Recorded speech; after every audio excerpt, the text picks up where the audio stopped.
You're watching The Experience, Comic Culture and Sales, streaming live daily to Facebook, YouTube, Twitch, and Twitter.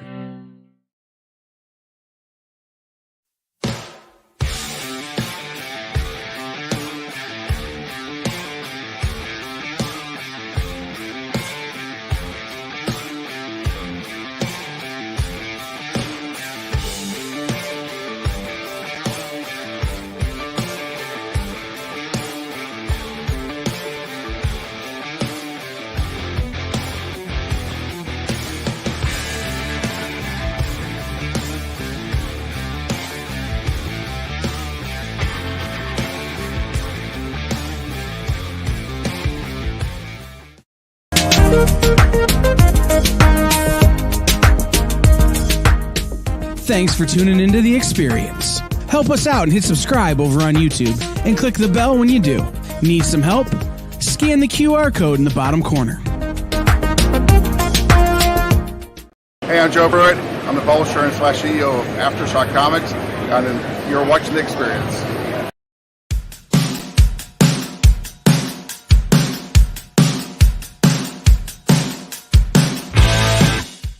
Some rooms filled. Hey, what's going on? What's going on? What's going on, guys? The moral of the story is I always think Elton. So we're hearing one of the sad trials and tribulations of John's retired life. I'm weeping sadly here. And having to get a comp room at the Hilton. It's so tough to be John. Eat really great food, take pictures of it, and make the rest of it. They surrounded my room with some girls soccer. Oh my God! And Rex is explaining to me why. Hey Josh, it's TVB. Hey Which Marcus. What's good, Josh? This is the world's smallest violin. The Star Trek quiz will be at the end of the 19-part series. Did you bring a number 2 pencil, Alec? We just got to take the Star Trek quiz. What time did you say the quiz was at? 7:55, actually. All right. Well, you got my email about leaving at 7:50 today, right? Yeah, it's okay. You know what? Let's move the quiz up then. Okay. I want to help my buddy Alec out, accommodate his schedule. All right. Whip out your Scantron. It'll be 10 questions. Scantron. Wait. Hold on. Hey, John. I hear the dogs. I got to get going. Sorry. I don't hear the dogs. We always hear the dogs, and I don't hear the dogs. Yeah, whenever a car goes by your house, we hear the dogs. So you're definitely not. Your dogs are probably sleeping right now. Yeah, they are. Thanks for joining us, everybody. Before Marcus, TVB, Josh Wen, John Spilios, and Dave. What's going on, buddy? Dave, that's right. There's David back. covers for Mortal Red Sonja. Marcus wants to know what star date is the quiz. So that is the first question. You have to put the current star date on the top of the sheet next to your name. All right, 2022. It's 2204.13 would be Close. the star date, right? I think so. I don't remember how it works. No, anyway. trust me, nobody cares. Ron in the house. What's up, Ron? All right. New comic book day today. It's new comic book day. I'm super happy, man. Stuff came out for Dynamite. Stuff came out for other books I like. I'm psyched, man. I'm psyched. All right. Well, this morning or earlier today, we had a show on AR's channel. Nice. Talking about paper. So we're probably going to revisit that somewhere. Everybody should be watching his show if you actually want content, not just gibberish and comic book sales. Yes, I'm on Alec's show to add the gibberish and you got to have some comedy, right? And then we'll delve into New Comic Book Day. I'm interested to hear what that. Like Billy Madison. What did I tell you, Billy? No gibberish at the table. I just don't want to be replaced by Miss Ellie the dog. So we want to unpack New Comic Book Day. So interested to hear what Alec and John have to say. What was good for them, what they liked this week. But to kick things off, we're going to do the Dynamite 10-pack like we always do. 10 random Dynamite titles, cover price of $3.99 or higher. So suggested retail of $40 or higher.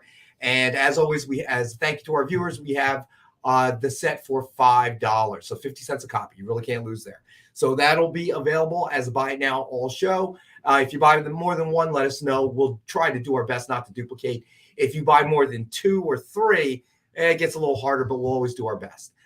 So John Spilios says Immortal Red Sonja was freaking awesome. Please tell me, John, you read it. I did read it. And I John Spilios, who you talking to here? Come on. I read it a couple days ago. Did he wake up in the morning? Did he have coffee? Again today.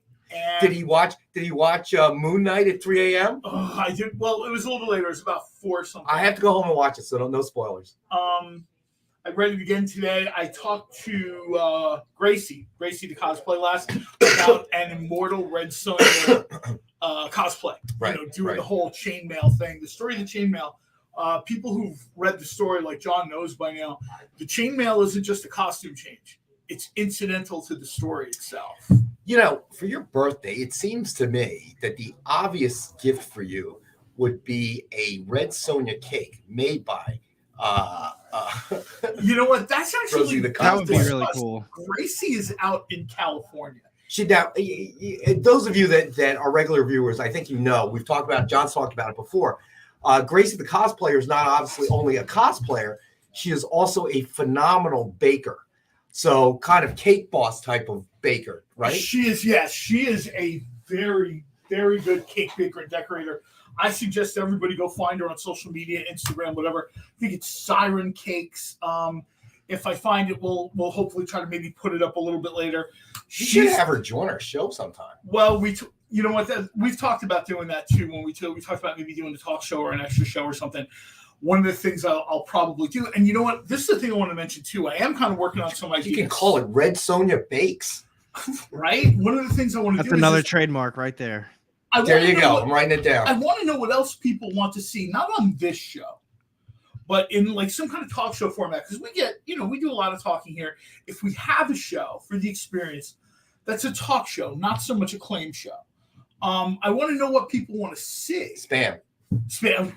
We'll probably talk a little bit about food. We'll talk about everything connected to wrestling. But one of the things we'll do is people will get to know the cosplayers better. Right. So you're just not like a frozen image. You know what I mean? Whoa. So let's take a couple steps back. Sure. So what you're saying is you won't bring cosplayers to this show, but you're going to bring them onto a show to be named later that you're going to host? Yes, that's exactly what I'm saying. Because you know how when you've got friends, you see this? There's no taco truck, and now you know how you got a bunch of guy friends, but he's you don't spinning off. It's a little dicey here, but I do not wish you the success of Laverne and Shirley. Okay, when they spun off of Happy Days. Okay, I wish you the success of Joni Loves Chachi. Yes. Oh, I know that might have been a little brutal. Cosplay spam with John. I like that one. Let's see. So I'm just reading Josh. Yeah, no, Josh is right. This is the chainmail and the new Immortal Red Sonja. It's not the easiest thing to cosplay in the world. I don't know exactly when Gracie will get around to it because Gracie in particular is super in demand. Red Sonja might not even be the best thing she cosplays. I mean, if you've ever seen her do Adam Eve from Image Invincible, she is literally Adam Eve. I'll tell you what, you guys, I don't want to take up the whole show with this. Go find Gracie on social media, Instagram. Look at the cakes. Look at the cosplay. Super nice person. At some point, I'll probably try to, do some sort of interview one-on-one. Maybe have people log in and ask questions about cosplaying or whatever. Well, also probably Rachel Holland. I talk to her all the time. For the viewers out there, let us know. Throw it up in the chat. You can always email me if you want. So curious as to what people kind of want to see John talk about. I can't imagine John having a show without some element of food involved, but given his expertise, but that and Dynamite, of course, and Green Hornet. That's what we talked about when Gracie talked about a cake. I sent her a picture of the Black Beauty. I said, I'm fine paying for it, but I want a cake that looks like the car. That would be pretty cool. And that's what she thought. She's like, oh my God, all that black. Actually, she should record it. Making of the cake. I mean, my daughter and I used to watch Cake Box religiously. That sounds like the kind of thing that would play on TikTok, I guess. I don't. I see a ton of cake baking. John's House of Kaz cosplay. All right, let's see. I just think these people have these really cool sort of motivations for cosplaying, and there's been some cosplay shows on before on Sci-Fi, on YouTube.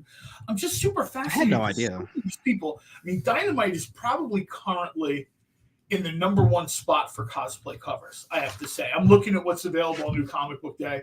Alec probably sees this. I don't know of anybody that's doing consistently more cosplay covers and variant covers than Dynamite is. I mean, every book we do now is like 6-7 covers. I was gonna say I don't think there's actually any other publisher that does cosplay covers. Now that I think about it, I don't. Which is kind of a shame from my perspective, because it is clearly a active genre in comic collecting. I mean, how disappointed would you be? Yeah, how disappointed would you be to go to a con and there are no cosplayers? I talked to a retailer today, and he was very clear about books that Dynamite has done with someone else's art, and I feel bad, it's sitting in a dollar bin, and the cosplay cover is up on the wall for like $35. Because obviously there's less of them, and as the cosplayers get more popular, and you find these people with their large social media followings, blah blah blah. I'm not sure. I think it's maybe Rachel Holland that holds the record for the most Dynamite cosplay covers. I should probably know that. I think it is, but I don't want to. Yeah, how come you don't know that? I don't. Contrary to popular belief, I don't know every single thing about Dynamite. Is it That would because, be nasty. is it because you were forced to see Morbius a second time and pay for it? Oh, boy. A second time? We'll get into that a little bit later.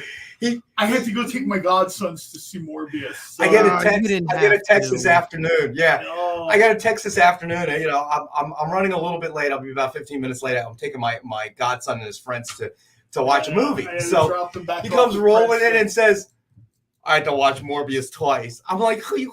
You're the only man in America who's actually paid to watch that twice. Yeah. You honestly could be. There's probably not many people. He tried. He really tried to see the bright side. I really tried, but no. No, Dwayne, I will not be getting you a Vampirella. Hey, this is a family show. Nobody wants to see that. Hey, I do have something super quick though for you guys. Go ahead. It's kind of off topic, but I don't think I've ever seen this in my life. This is pretty off topic. So the NBA play-in started last night. Yes. And I don't know if you watched any of the games. I don't think I've ever seen this. In the Minnesota game, a fan, like one of the, I think it was like a PETA or like the organization. Uh-huh. Wait, was it the woman that tried to glue herself on the court? Oh no, she didn't try. She did. She glued herself to the court. She glued herself to the court. Yeah. They had to remove her. Like they brought a group of people out to I don't know, unglue her. They brought like a pry bar scraper to sort of, because the glue was on the floor. I couldn't believe it. I watched videos of it online like all morning. Like there's no way this is real. There was like a weird delay, but I don't think it hit the TV last night. Like they just kind of said like, oh yeah, another extended break. And yeah, it's because a freaking lady glued herself to the court. Sort of like Bleacher Report or something. I'm sorry. I'll be the first one to say, and obviously I'm an animal lover. I mean, my daughter found a wounded baby squirrel, and I actually made about a dozen phone calls to find somewhere to place it. So I'm an animal lover, without a doubt. But sometimes, hey, Joel, what's going on? PETA goes a little too far. They stand for people eating tasty animals. We did the Dynamite Reader's 10 pack, right? Yes. Yes, Ronald and I was going to do see book, so let's go ahead and let's. Well, Ron hasn't said anything yet. He did. Scroll back. He said, "What's the first book?" So the first book you're going to buy, Ronald, is let him know what he's won. It's like a game show. Let him know what he's won. Yeah, Marcus Cornelius. Yes, they did name the squirrel Cornelius. Cornelius. Yeah. Actually, I've even got Facebook posts that are asking me, "Did you find a home for the squirrel?" It became the talk of the tournament. All right, so let's do best offers first. All right, so we have Symbiote Spiderman #1, CGC graded, guaranteed 9.8. That's a fun read. That's a retail of $89.99. That's a nice cover, man. This is going to be a best offer book starting at $25. And I know last show we kind of talked about. Are you sure that's going to start at $25? All right. Says so on my sheet. Okay. The sheet never lies. The sheet doesn't have misspelling sometimes, but it never lies. All right. So that will be available as a best offer book. If this is your first time watching us, or you have never actually put a claim through, pretty simple. We have two types of items that you can purchase. Our first one is a buy it now, and we'll throw a price out. Put your claim in the chat, and okay, Joel will get us started tonight. You got it, Joel. And That book is yours. And then we have best offer of the night, and that will be, we'll throw a starting price out, and the person with the best offer by 7:55 this evening, 5 minutes before the show ends, will be the winner. We'll throw up an end line. JD will throw a clock up for us as we get a little bit closer. Does it say what that book on the sheet? Does it say what that book is an homage cover of? Because that's an homage cover of like a Silver Age Marvel book. It does not say it on the sheet, but it does sort of kind of look. It's like Amazing Spider-Man. It's like an early thing where Spider-Man is, Mysterio is in the background. Someone might want to Google it and look at it, but I just think that's very, very cool. We've seen people do like Spider-Man 301 or whatever. We've seen it like Dynamite's done it with Umbrella or whatever. But I have not seen anyone cover this cover like this before. That's very cool.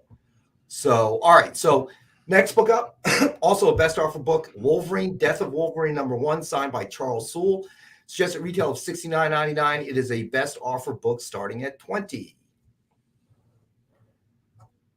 Nice. I love that cover, by the way. Oh man, that's nice. It's very. Oh god, I can't think of his name now. He's doing the cover for James Bond for Dynamite. I can't think of his name. Very cool cover. So, but yes, I did. Looping back to what Alec was saying. Yeah, I saw the video of it. I didn't actually watch any of the games, so I saw the video. I'm going, what is this crazy woman? Josh is right. She's taking the Flex Seal memes too far.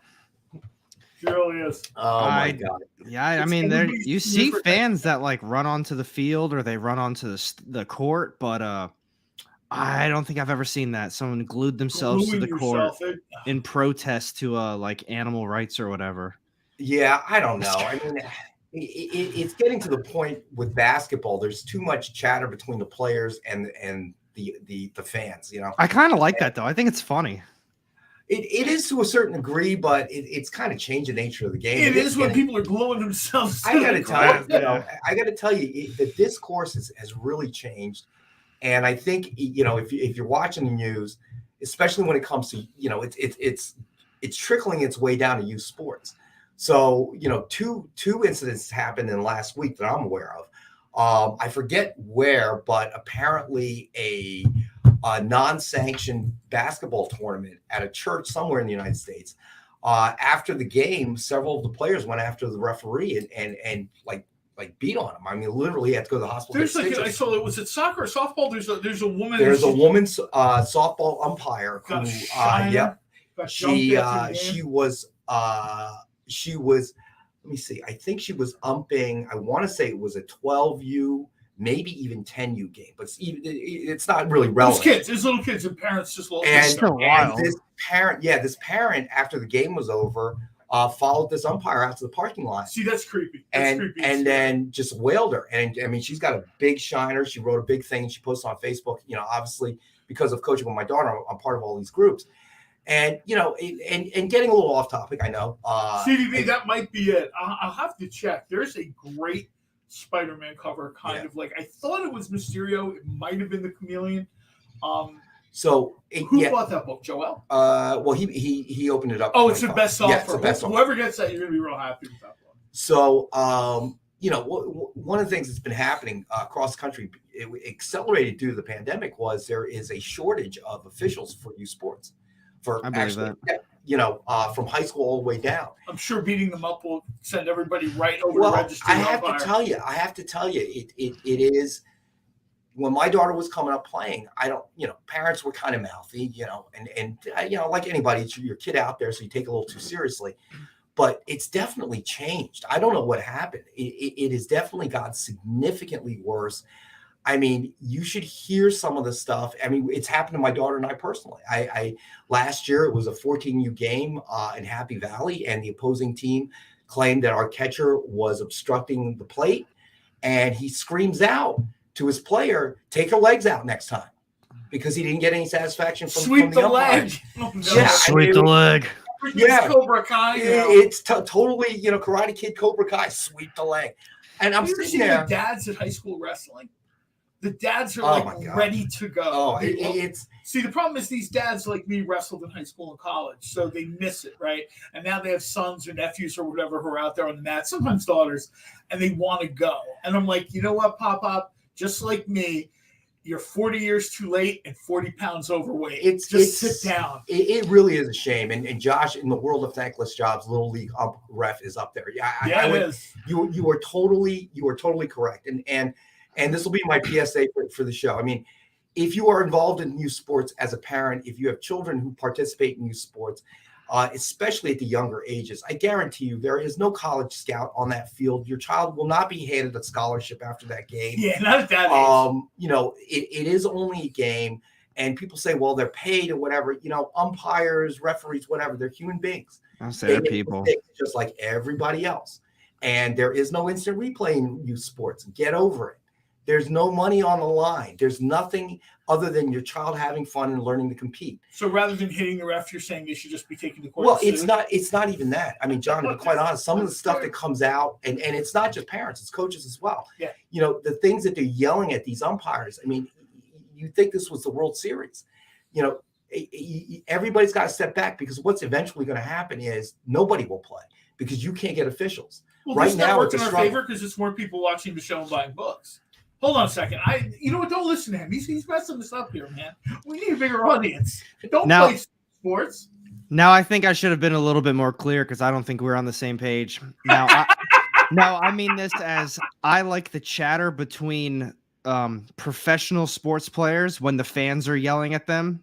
I like when they go back at them, like, I don't know, like they'll curse back at them or tell them to sit down or something like that. Now, on the level you're talking about, absolutely not. Like, there's no reason that adults and parents should be yelling at and other kids. But you see, the two things are actually kind of related. As we see professional athletes act the way that they do sometimes, and then we see the fans act the way that they do, this trickles its way down to youth sports. Everybody thinks it's okay now to yell at the umpire, to yell this, yell that.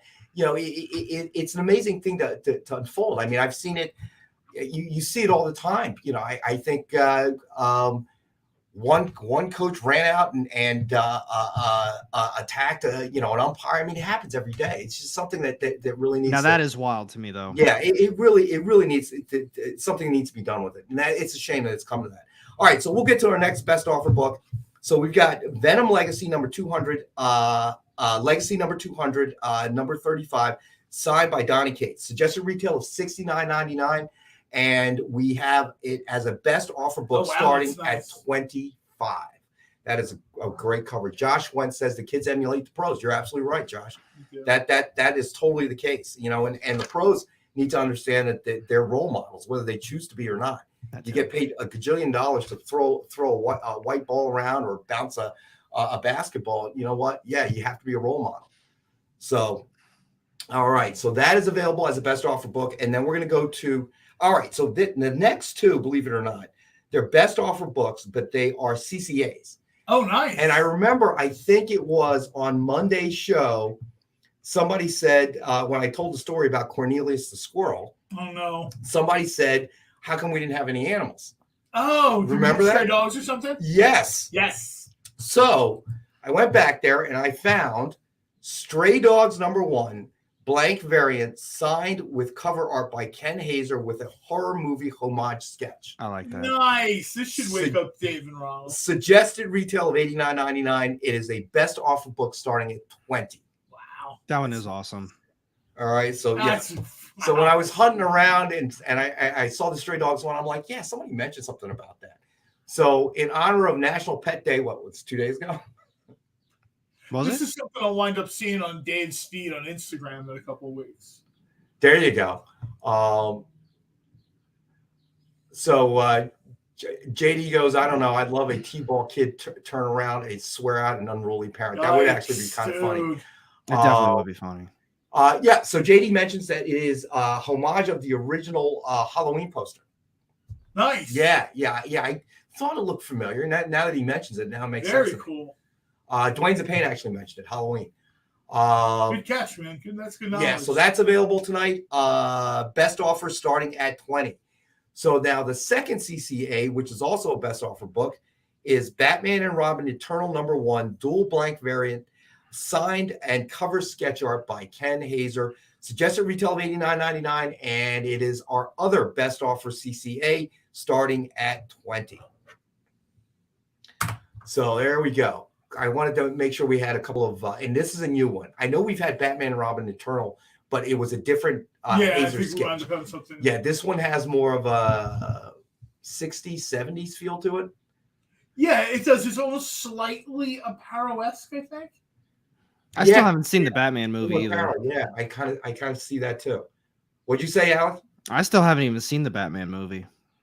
I actually have not either, but it's going to be. You might as well just wait till next week. Now. Yeah, it's going to stream on the 18th. HBO Max. Already? Oh, cool. Yeah, yeah. It's only Sony that makes us wait that long. A copy already leaked out. What's this? A copy already leaked out. People have been watching it on, some site already. A copy leaked out that's not great quality, and everybody's like, "Just wait another week, man." Yeah, I see no. It's at Stevie B. It's my dog's birthday today. $20 on Stray Dogs. All right, Stevie B. That's a very cool Stray Dogs cover too. I don't know who it was that asked for Stray Dogs last week, but I forget. It might have been Stevie B. There was somebody on Monday who asked about Stray Dogs, so hopefully. But yeah. So yeah. I mean, Sony, the Spider-Man movie is the only one that's going to take a while to get out. It's already available for sale, though. I saw. Sony's like digitally, I think. Clinging to the past, where like you're still going to go to the movies and wait 6 months. All they're doing is costing themselves money. I'll be honest with you. This quick format into streaming, I think what it's going to solve is the pirating problem they used to have. Yeah. Because what you say is absolutely right. I have absolutely zero desire to see a grainy pirated copy of the movie when I know it's going to be streaming on HBO Max on the 18th. There are sites out there that are like bazaars of the bizarre for streaming anything and everything of like the sketchy qualities. It doesn't matter if it's sports, it doesn't matter if it's movies, whatever. Right. There are people who have comics up already. I don't know if they're hacking Comixology or whatever, but there's comic books up there. And I'm just like, you know what? Maybe you guys ought to figure out a way to, movies are the big one. And I'm just like, there's already stuff out there. I guess theoretically, if you were savvy enough, tech savvy enough, you could find a way to make the digital versions of it printable. Yeah. Okay. It's beyond my computer capability, certainly. But again, I don't think it'll really work because the digital's already available. So if you're only interested in reading the issue, that's there for you. That's out there, yeah. Right. But you want a physical copy to collect, to bag and board. So right there, you're not going to want to buy a counterfeit one. That completely defeats the purpose. And most cover prices are in a realm where it'd be kind of silly to even try it. It's like counterfeiting a $5 bill. Who does that? Yeah. It's exactly. It probably costs you more to counterfeit the $5 bill than the $5 bill will net you. Most likely. So it doesn't. That's not something I'm worried about. But movies were certainly always something. When DVDs obviously ruled the roost. But now I think this quick to streaming thing is going to solve that problem right away. And maybe somebody's actually done the math and said, if we eliminate the pirating, we save X number of dollars. Well, don't you remember the early days of Marvel Comics? A supervillain would spend like $100,000 for like a jetpack and a ray gun to get like $6,000 from the bank. And I'm like, dude, at the rate you're losing money, you should let Spider-Man throw you in jail now. That is a good point. All right, so that takes care of the best offer books of the night. Louise Pig's right. You got to be real careful on eBay, and I say this for all our people. Just be real careful, man. I'm not kind of like completely bagging on eBay or whatever, but just be careful. eBay's a huge marketplace. It's been around for a long time. Yeah. And they've gotten to a point where I don't know how much they care. You flag them, somebody complains, they'll go get them.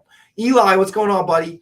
Where Rubenstein, did you see counterfeit Hulk 181 going on? I've actually been seeing that. That actually makes sense, though. I mean, you take something that's already high dollar, then you're counterfeiting $100 Eli's bill. dropping 20 on. Yeah, so hey, Eli. All right, so let's Lefty, get you down. Bud? All right, so Eli is starting us off at 20 on the Batman. Awesome. All right, you got it, buddy. Want to do one more before we go to break? Yeah, let's do one before we go to the break. Let's do this one. We have Star Wars #1, Marvel Comics, the 2015 version, CGC graded 9.8, suggested retail of $99.99. That's a nice cover. And we have one available as a buy it now for $77.19 for 1977, the year The year Star Wars came out. Yeah. And Dwayne's a pain, and the fake CGC slabs. Yeah, you know, I mean, there does become a point, a threshold where it becomes worthwhile to try to do it.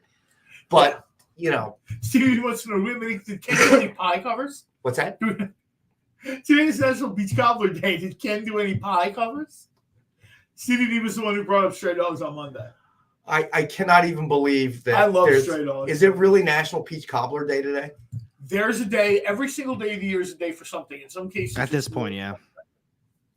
Look, I like peach cobbler as much as the next guy, but I don't think it deserves a day. Does anybody else? Cheesecake, on the other hand, deserves a day. Cheesecake deserves a day. Yes, sir. Cheesecake, I think, is 2 days. They have a day and a week, I think. That would make deserve sense. it. I agree. I believe it deserves it too. Juniors in New York is like, it's cheesecake week. And I'll take a cheesesteak too. Yes, cheesesteak warrants a day, a week as well. You know, but peach cobbler. See, if I was going to open a restaurant now, I think it would just be cheesesteaks and cheesecake. Now, what I will tell you is since moving back, I don't know how this like slipped my memory, but I forgot about the roast pork sandwiches with like provolone and broccoli rabe. Oh my God. I forgot how good they are. And you got to have the dip. It has been so long. Especially you go down to like Reading Terminal Market. That's where we went. Sandwich. Oh yeah, just have them dip the sandwich and eat. It's so good. Roast pork. I think I might have to have roast pork for dinner tonight. All right, so we got to go to our break. We're actually a little bit over time. Oop. So stay with us. We'll be back in a couple minutes.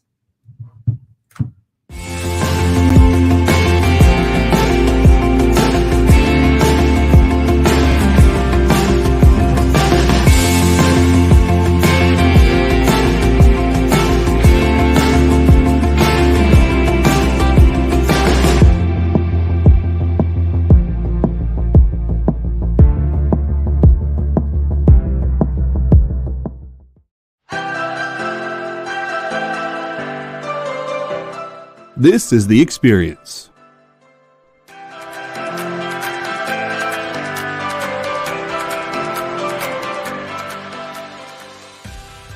Good afternoon, everybody. Hey there, hi there, oh there. You're as welcome as can be. Hi, I'm Nancy McCann. Welcome to Friday Night Live on The Experience. Welcome, everybody. It's Fat Jack's Comic Crib. Brendan, Al, Jason, hanging out. There I am. Welcome back to Kicking It with Henry, folks. I am your host, Henry Copeland. It's great to be here with you guys. So we are going to talk about books that are in stores this week. Hi, everybody, and welcome to Mishmash. Hello, and welcome to the Black Comics Universe, presented by Peep Game Comics. And you gotta love it that the first people in the minute to skim it are creators. Up, everybody! Welcome to another Wednesday Warriors. My name is Joey Galvez, and this is my pal Ambrosia. Hey, everybody! Welcome to Space Cadet. Hey! What's up? Welcome, everyone, for another episode of I Must Ask You a Question. Hi, everybody! Welcome to Nerd News Now. Hey, this is Rex. Welcome to Comic Collectables. Hey, hello, all you happy people. Welcome to the Dan Wickline Show. Hi, everybody, and welcome. Is the crazy show that we do on Thursdays called What's in the Box? What's in the Box? Comic culture and sales.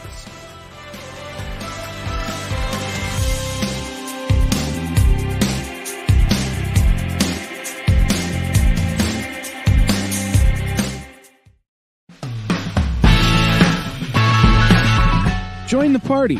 Head over to our link tree to find all the links for everywhere The Experience is all the time.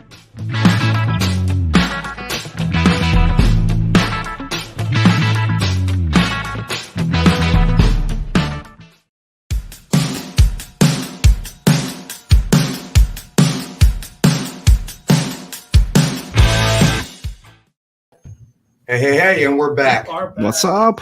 All right, so, here's something interesting. So I know our regular viewers here has mentioned Wawa all the time. Guess what Wawa's got at night now? Pizza? Nope. Tacos. Tacos. Oh, thank God, I'm off the hook. Wawa, no, you're not off the Wawa hook. once again coming to my rescue. No, the tacos will be mediocre like everything else. There's pizza, there's burgers. They have everything at Wawa now.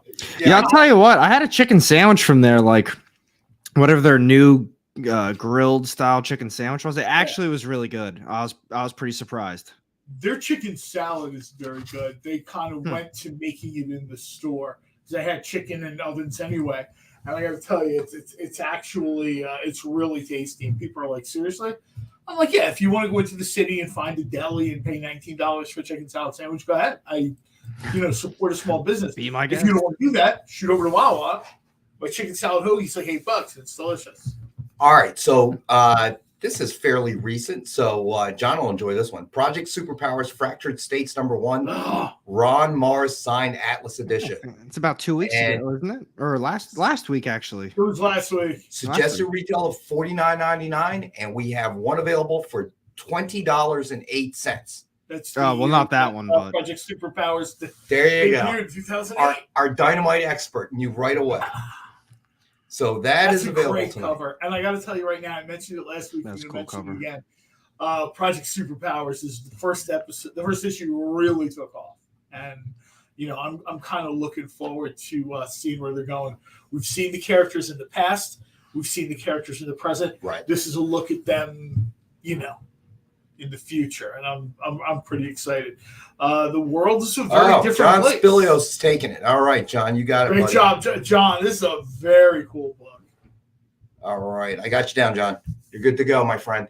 So that one's gone. So let's see.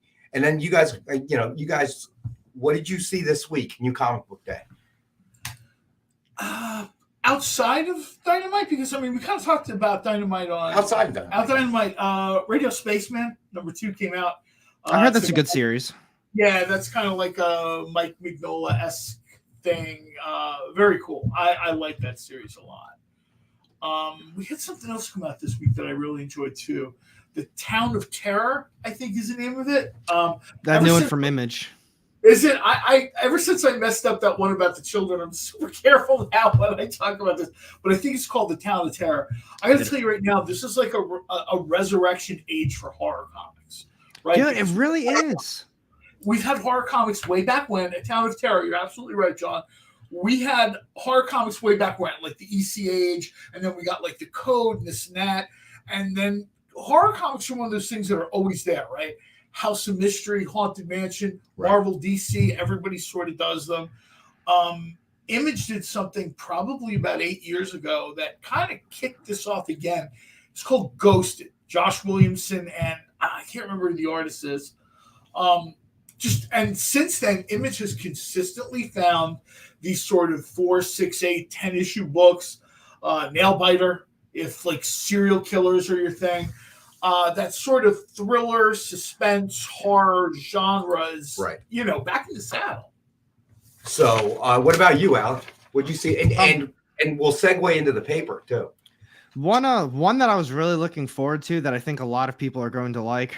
I put it pretty high on my list, but I didn't really have good knowledge on it. Was DC's new one, Nightmare Country. It's out of the Sandman universe, and I was really pumped for it, but I haven't read anything in the Sandman universe, like not one thing. It felt like I could jump into it, but when I was done reading it, I kind of still felt like I was missing some info, and I looked it up, and it turns out a lot of the characters are from prior Sandman universe stuff. Right.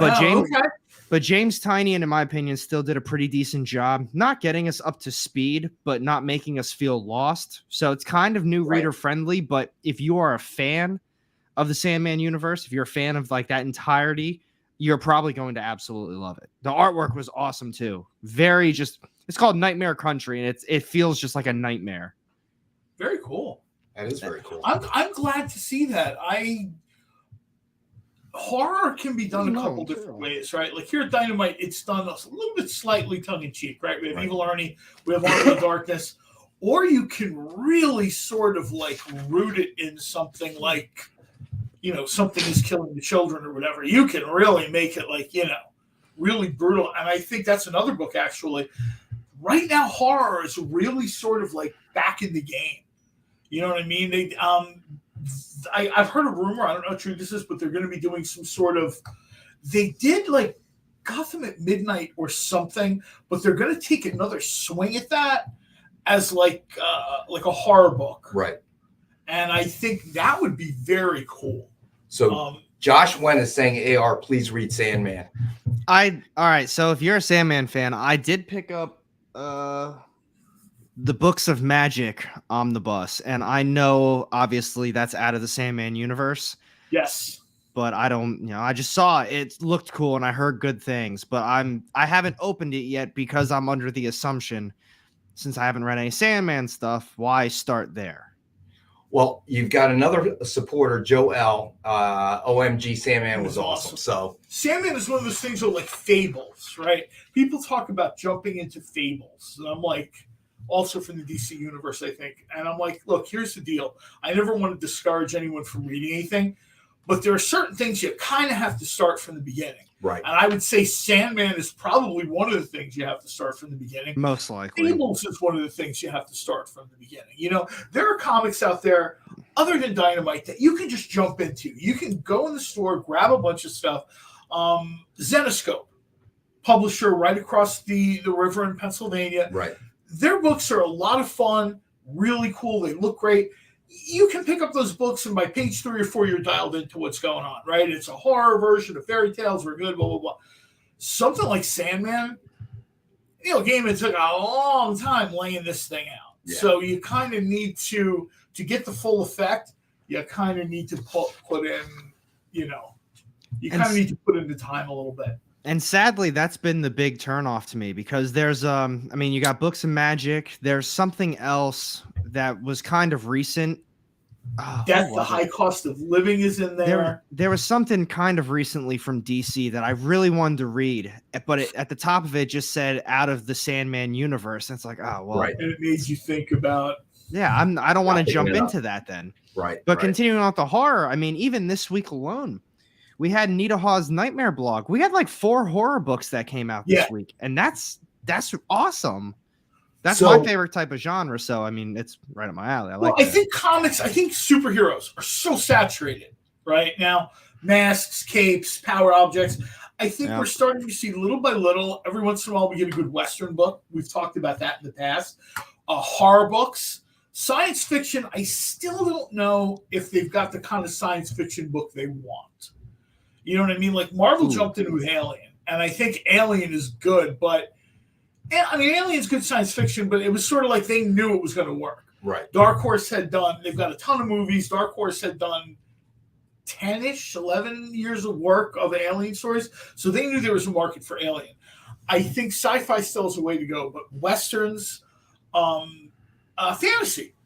Every once in a while, you see a cool fantasy story popping up. Right. And now I think horror, it's sort of like, you know what?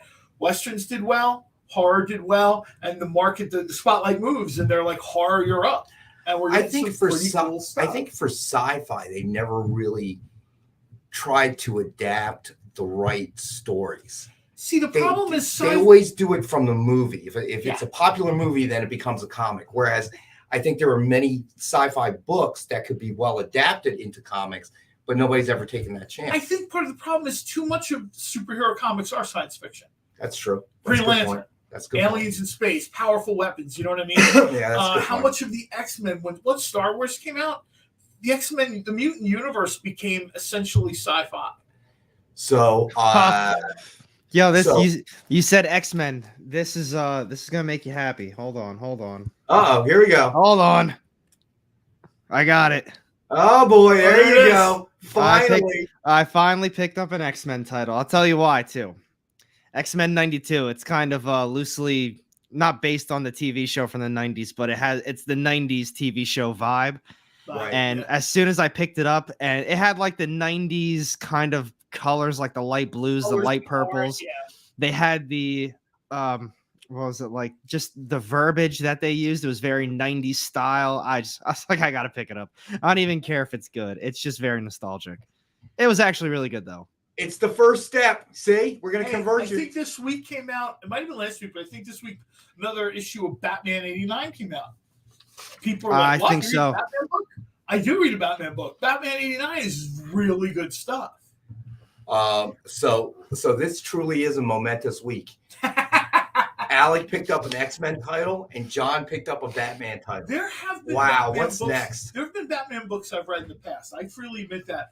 I read all the comics with based on Batman Adventures, Batman Beyond. See, that one's cool. I like that too. I like Batman Adventures. I like Batman Beyond.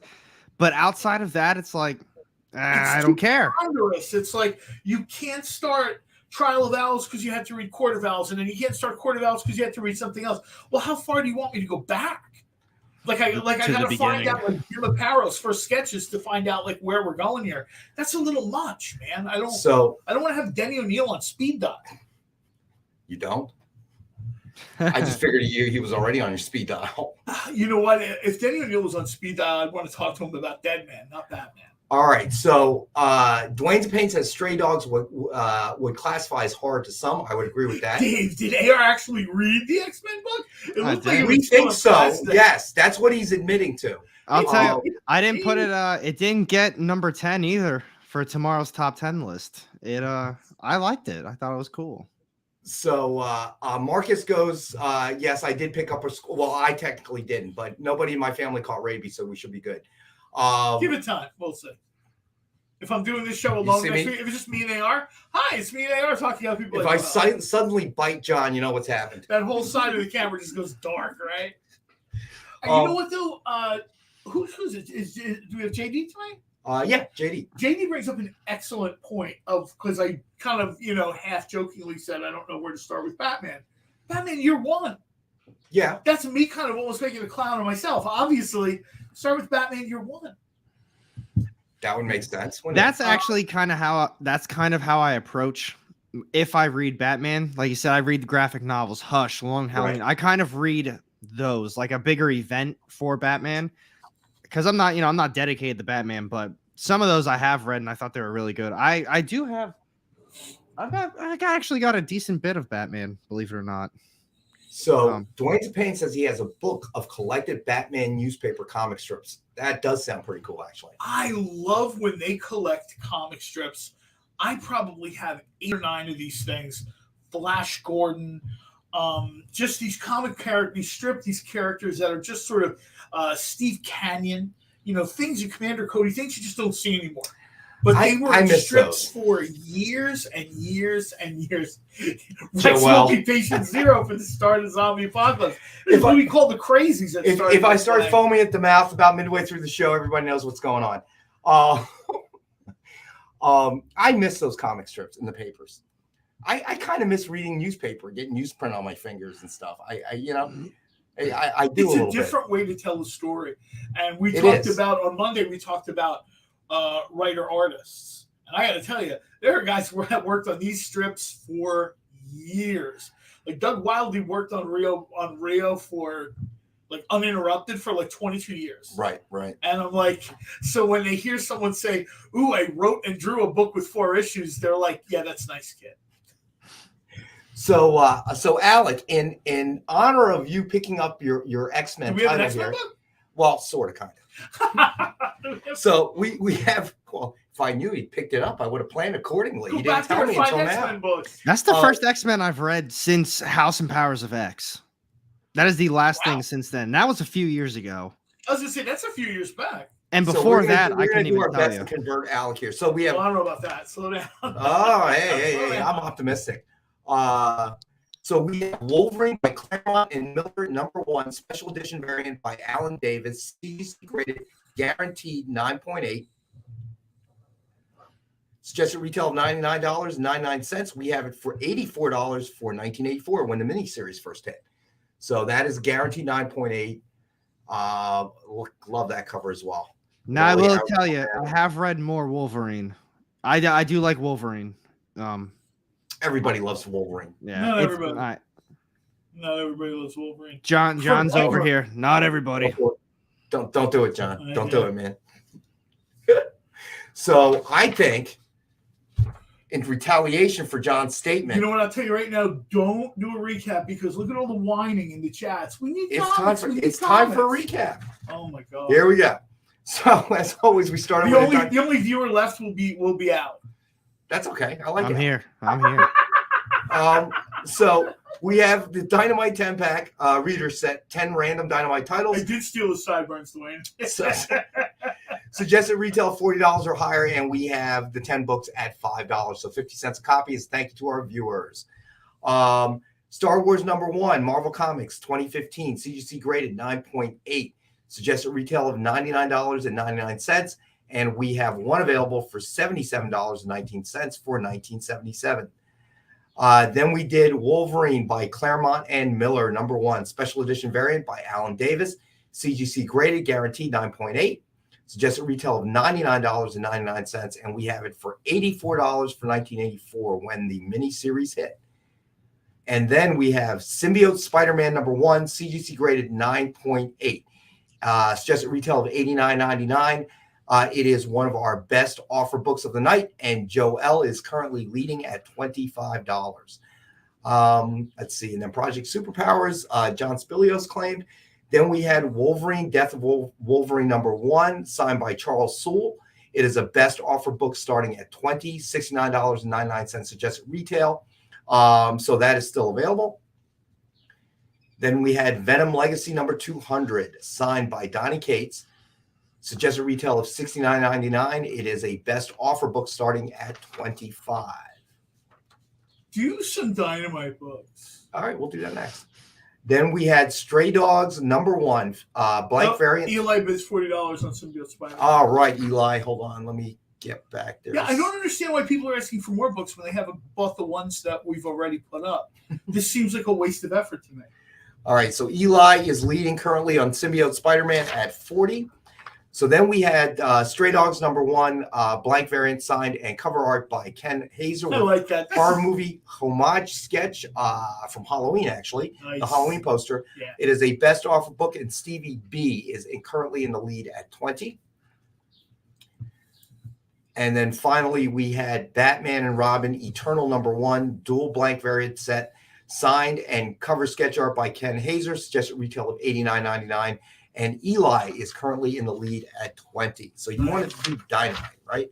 Yeah, you also got Eli bids 25 on Venom. All right, you got it, Eli. Thank you for catching that, my friend. Yeah, So- I mean, I always try to get other books out there, but, let's throw some Dynamite out there. Let's do some Dynamite. I think we got some Virgin covers up there. We got a do. few things, actually. So, all right. So first up is Evil Ernie #5, Marat Michaels Virgin cover, suggested retail of $50, and we have one available for $40. Evil Ernie is so cool. This is a homage to what?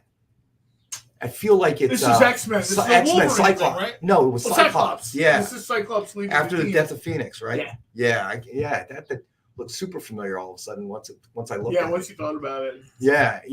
When I'm doing the books, I'm usually looking at the cert in the back to get the spreadsheet done, so I don't actually spend as much. All right. So at Marcus, thank you. Good Yeah, job, X-Men Marcus. 138. That is correct. Liefeld cover. Thank you, Josh and Marcus. All right.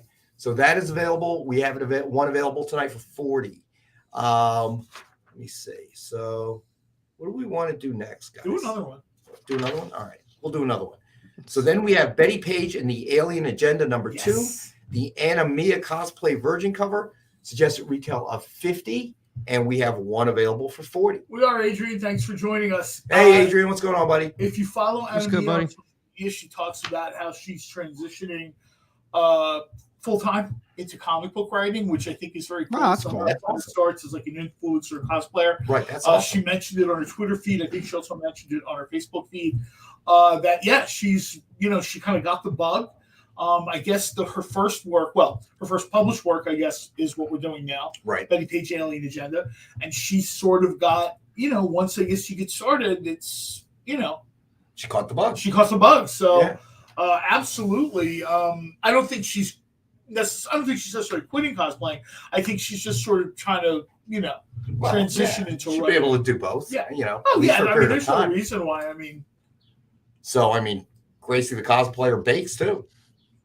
There's a lot of people that have sort of Rachel is sort of like a traveling influencer, I guess, showing everybody sort of has their thing. Dave didn't ask if I read Alien Agenda because he knew the answer was yes.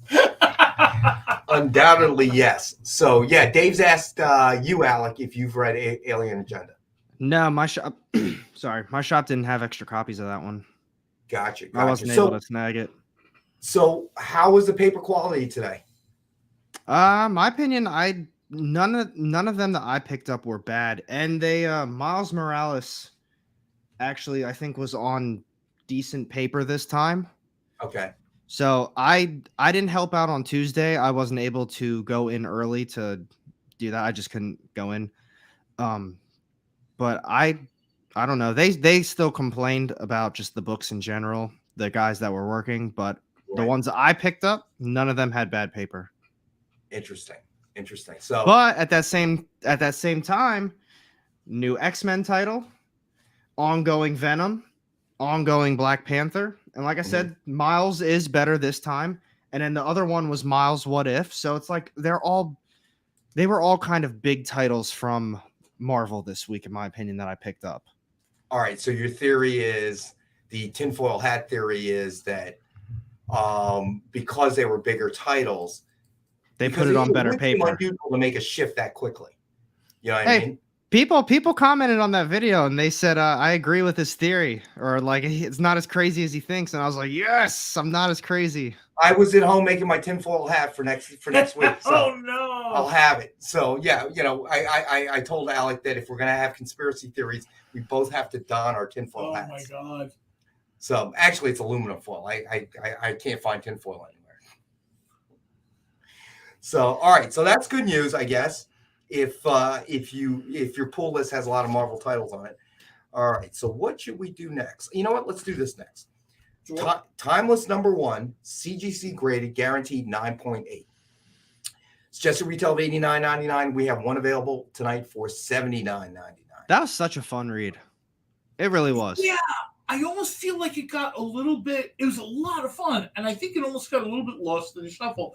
Everyone's talking about all these great series and stories and graphic novels or whatever. I think it got lost a little bit, and it absolutely should not. I mean, even if you don't buy this, go find the back issues, and I don't know if it's in a. Yeah, you won't be able to read this one. Sure, you can. Just see a nail file, crack it right open. Yeah, no problem. Crack it right out. Let's see. So Dwayne's Payne says it's cool to see cosplay covers come back. Yeah, absolutely. Josh writes targeted tissue paper, and Dwayne's Payne says tentpole titles get better treatment. You know what? That actually isn't crazy to assume. Actually, no. That tentpole titles are sort of the priority, not Squirrel Girl. And I'm sorry, Squirrel Girl fans. I know. I'm just saying. You know what I mean? I totally agree with that. I think they truly put the bad, low quality paper on titles that they already know don't sell well, or they don't have high expectations to sell well. And even the 1 week that I got a bad book, it was what was it? It was Black Widow issue number 15, and I thought, wow, they really put Black Widow, the final issue of the series, on this horrible paper. But then I thought about it too. That was an ongoing series that I don't think was supposed to end. I think that series got canceled. So in their mind, they're like, yeah, just throw the last issue on, the crap paper. Like mailing it in at this point. Yeah, it's not selling anyway. Just get it out. Just get it on the shelf. We don't want to, waste even more money on it. You should point out this isn't the official position of the experience or anything. Opinions expressed here. Well, clearly, there's a lot going on with Black Widow at this point, and you're not sure if it could have, obviously be something resulting from the lawsuit that happened between Scarlett Johansson. Oh, I forgot about that. I was going to say, I actually haven't even seen that movie yet. That's the only Marvel movie I haven't seen. I actually enjoyed it. It was a good movie. It was engaging. The characters they introduced were fun. I'm ready for a better Black Widow. I want Florence Pugh.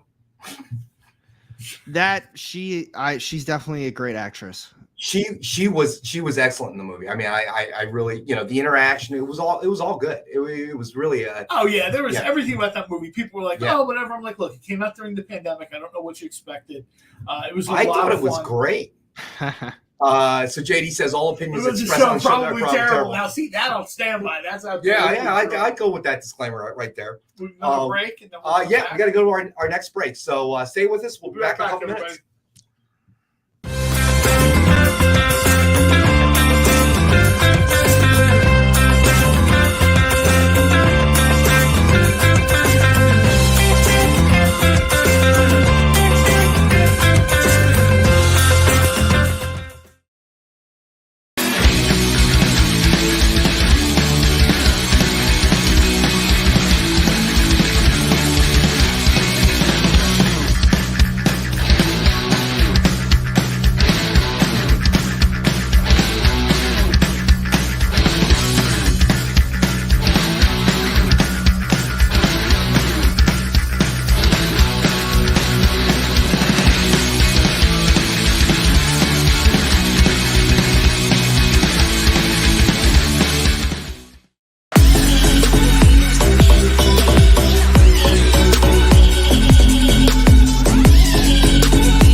To be continued. 3 little words that hold the secret to the next great story. 3 words that will thrill you, confound you, give life to new possibilities. Every variation of To Be Continued is a promise of adventure, a promise of excitement, a promise of unseen wonders and unexplored worlds. A promise that every issue you read makes you a part of a never-ending journey, and behind every page there will be an unopened door waiting for you. This story to be continued at your local comic book shop today. Visit comicshoplocator.com today.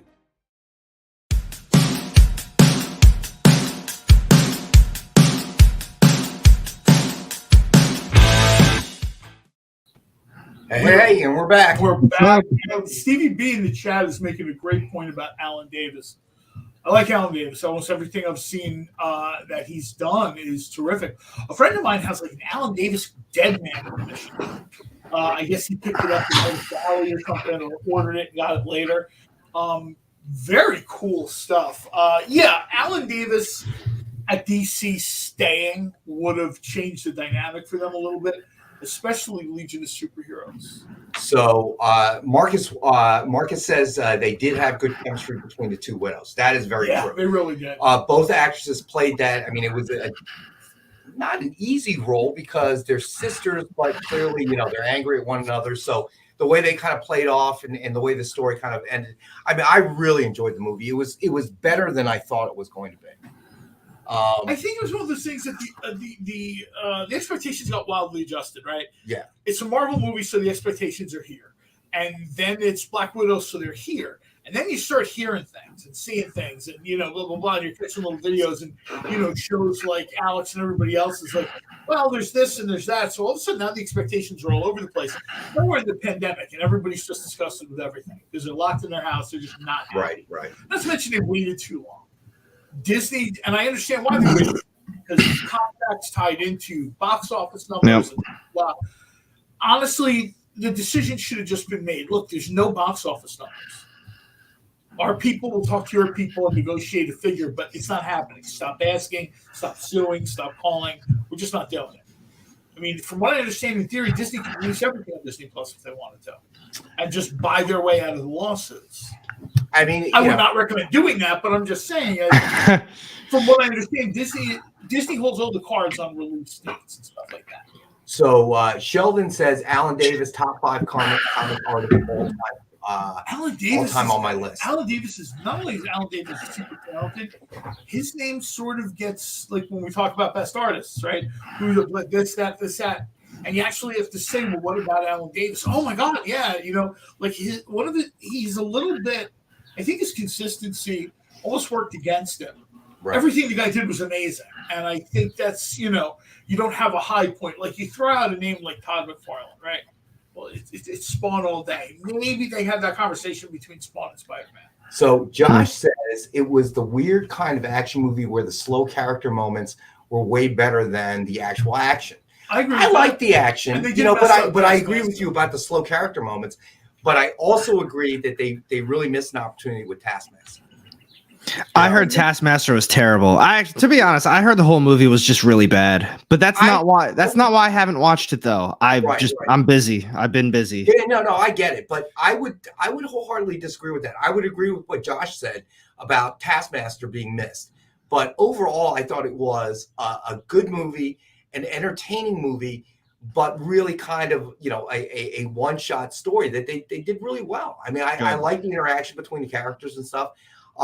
It was fun. It was fun. It fit in, kind of obviously in the MCU, but it was limited time since they killed her off in Endgame. So it was just a good couple of hours. It's no Morbius. Yeah, Marcus goes, it's no Morbius. No. I actually was thinking to myself, oh, so it's better than Morbius. That's good. Well, John came in here. He was bleeding from the eyes a little bit. Oh my God! I still see it. Dwayne's pain, correct. The character carried over into the Hawkeye series, which I really enjoyed the Hawkeye series. I mean, that's why I'm a little bit. I don't want to say disappointed in Moon Knight, but it's just it didn't reach out and grab me like these other series did. You know, I couldn't wait to see the next episode of Hawkeye. I couldn't wait, you know, to see the next episode of Peacemaker. It's not that I don't want to see them. I'm looking forward to going home tonight and watching, you know, the latest episode of Moon Knight. But it's just I'm still feeling kind of like, yeah, you know, I'm still waiting for it to get really, really great. So John, who we all know, woke up at 8:30 to watch it. I was up pretty early. Thank God I got the espresso machine. So no spoilers, but what did you think? I was going to ask you about that. And I agree with JD. I think you are kind of creeping towards with Contessa. I can't think of her name now. She showed up a little bit. Julie Louis-Dreyfus plays the character. Oh yeah. I think they are moving towards the Dark Avenger because you had U.S. Agent and Yelena, and I think they're going to continue doing these sort of. I could even see War Machine being thrown into that mix. Yeah, that could be interesting. Yeah, I think that's Avengers, I guess. Yeah, I think that's the direction they're kind of leaning in. So that's a good segue. So this is something we've seen before. There were a handful of them, and this literally is the final 3 that we have. Okay. So it is New Avengers #1, blank variant, signed with cover sketch art of Dr. Juggernaut by Ken Hazer. And it's just a retail of $89.99, and we have one available tonight. The last one available for $50. Wow. Unless there's some corner of the warehouse I didn't see. All of a sudden, Ronald Spider Sense went off. Ronald bought this the first time I put it up. I was just saying, yeah. I think I had found 3 or 4 sets of them, something like that. So this is the final one that we have in inventory. And this then is one of these underrated magic items in the Marvel universe, even in the comics universe in general. You get the gem of Sidorak. Yeah, I absolutely, you know, yeah, sure. Everybody, I love Thor's hammer or whatever, but you know, this is a gem. I get to be the Juggernaut. Yeah, okay, I'm good. All right. So then I remember I found the set of 3. So then we have New Avengers #1, blank variant, signed with cover sketch art of Blade by Ken Hazer. It's just a retail of $89.99. We have one available for that one is really nice. $50. And these Blade's back in the spotlight a little bit. Blade is back in the spotlight. I know. People are looking. There was a terrible Blade TV series that Spike did, and I forget. Spike has been like 5 different networks, but at the time it was Spike, and they Spike TV, and they did a Blade show, and I think it was 1 season. It might have been 2 seasons. The story was good. The performances were just it wasn't there. Of course, there's the 3 movies, and now people have shown. They're talking about new Blade, more Blade, new show, movie, whatever. It's just a character that's timeless, man. I mean, it doesn't, you know, they introduced in the 70s, and the story always works. So Ron says he has all of his CCA shown so far tonight. I'm sorry, Ron. A lot. I'm sure he's got a few. Easier if you send me a list of ones you don't have. Don't you have a list of the ones he doesn't have? I don't. I haven't kept a list. But you know what, Ron? I will do my utmost to make sure next Monday we have brand new CCAs that we haven't aired before. I'll have to cross-reference with Amy, but we'll get a new stack. Ken. Hey, look, Ron is getting filled up, man. Get the sketch. I wish I've been trying to get him to get that Punisher stuff and he's the working Peacemaker on the stuff. 7 Green Hornets stuff. Did you not read about the email? Oh no, you didn't read the email, so you don't know. No, it goes in my junk folder, It especially constructed one. It didn't go against junk folder. When he bills Nick, is he going to be upset? Oh my gosh! Now I know we just brought it up a little bit earlier, but we were Yeah. kind of talking about a few different shows. What did you think of this latest Moon Knight episode, or just kind of in general of Moon Knight? No spoilers. I don't want to do no any spoilers. There's a little bit of clunkiness in this episode. There's also this is an episode where there were a couple high marks and a couple things that I thought. I understand Marvel is pushing in all different directions, right? We're doing Moon Knight, they're doing Morbius. They're trying to see where the boundaries of the Marvel universe work, whether it's Sony or Marvel Studios or whatever, Disney Plus. They're trying to see where the boundaries are. And I'm reasonably sure Morbius, the boundary, you passed the boundary with Morbius, and I'm still not convinced Moon Knight is the winner they think it's going to be. But I'm open-minded. I continue to get up, 3-4 o'clock in the morning, hit my espresso maker, watch the show with the dog. I think it's well done. I think Oscar Isaac does. He's been phenomenal. He really has.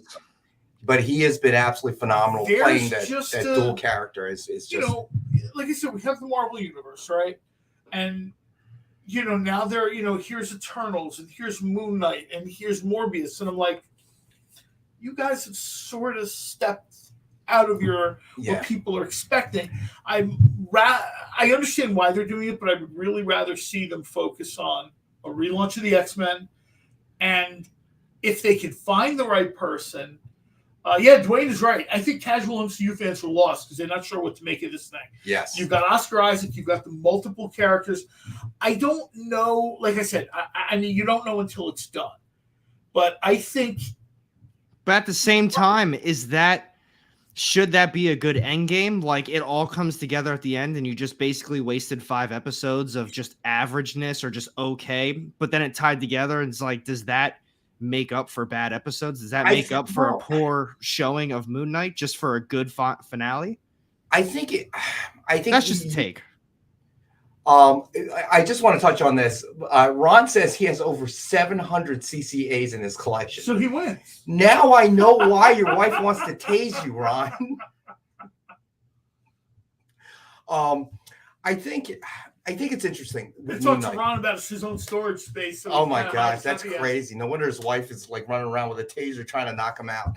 You know, asking him what he's watching on Alec makes a really good point, though.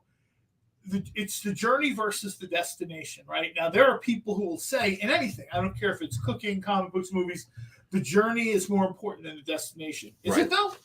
Because if you have 5 episodes, I think when there's going to be 6 episodes, if 5 of those episodes are kind of all over the place, and 6 is a slam dunk, you know, you're batting 1 for 6. Not the best. I think.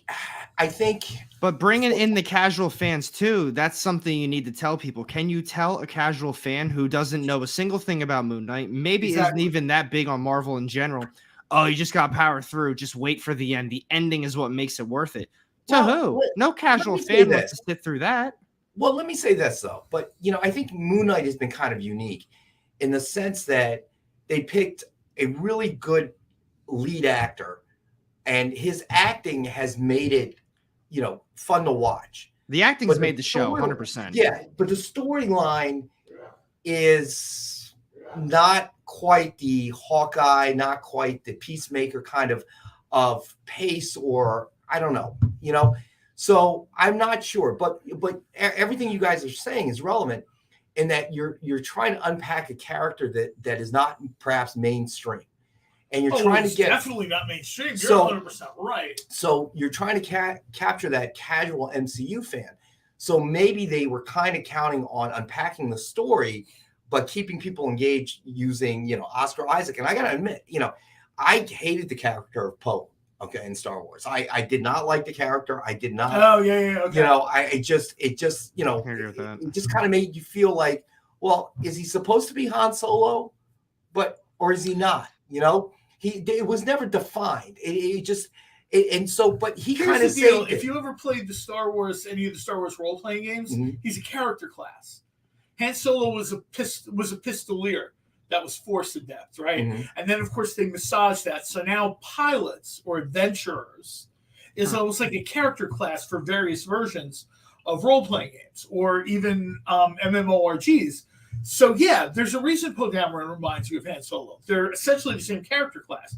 Different characters, essentially the same character class. Right. No, I understand that. But, you know. Smuggler class. But, you know, there was a purpose to Han Solo, and you were never quite certain what Poe's purpose was. You know, yeah, okay, you can fly around in a fighter and you know, and fight the bad guys, but there was no, you know, how does he integrate into the story? That was my problem with it. But for, you know, that's testament to Oscar Isaac as an actor, in that we're able to you know, then I saw him in different things, and obviously huge fan of Dune, and his Leto Atreides portrayal I thought was phenomenal. And then now here into Moon Knight, I find his acting also phenomenal.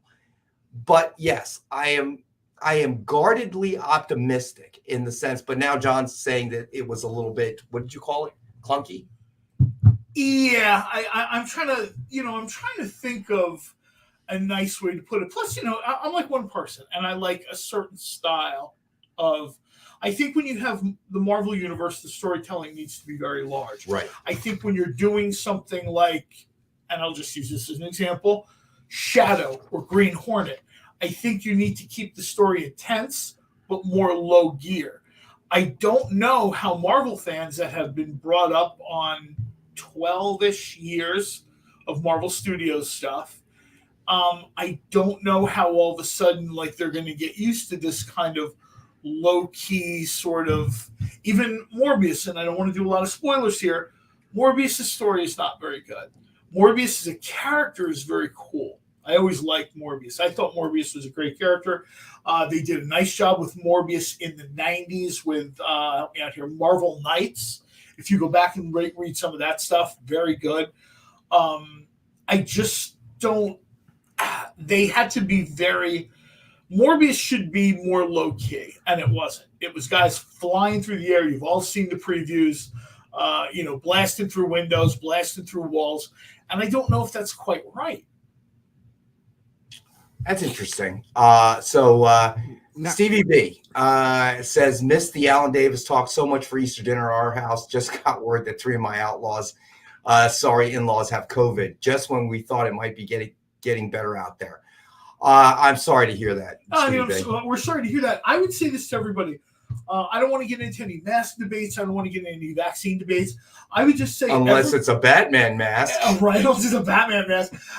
Everyone just be careful. Do your own research. Make whatever decisions are best for you. I do know this much. They're saying that there's more cases every day. I don't. You know what I mean?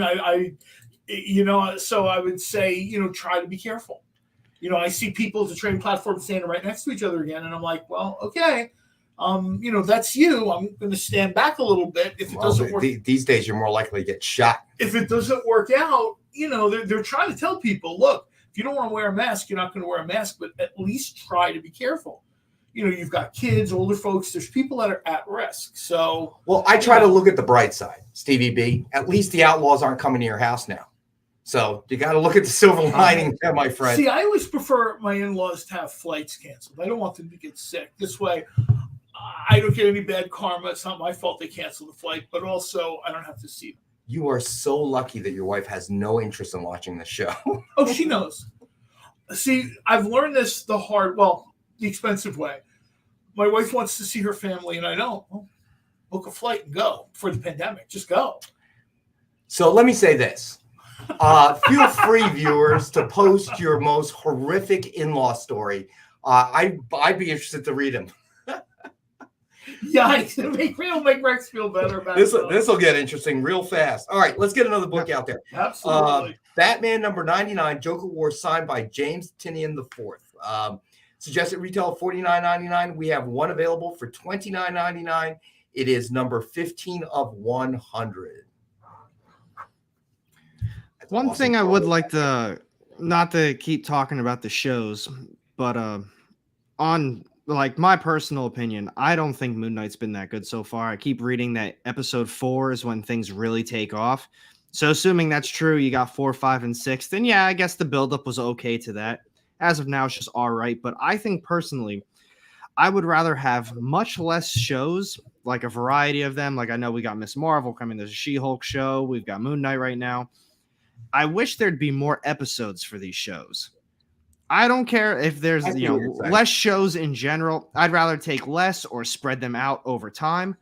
But I think they're trying to rush so much of this stuff. Like look at Moon Knight right now. That's a complex character. It's the character a lot of people don't know about.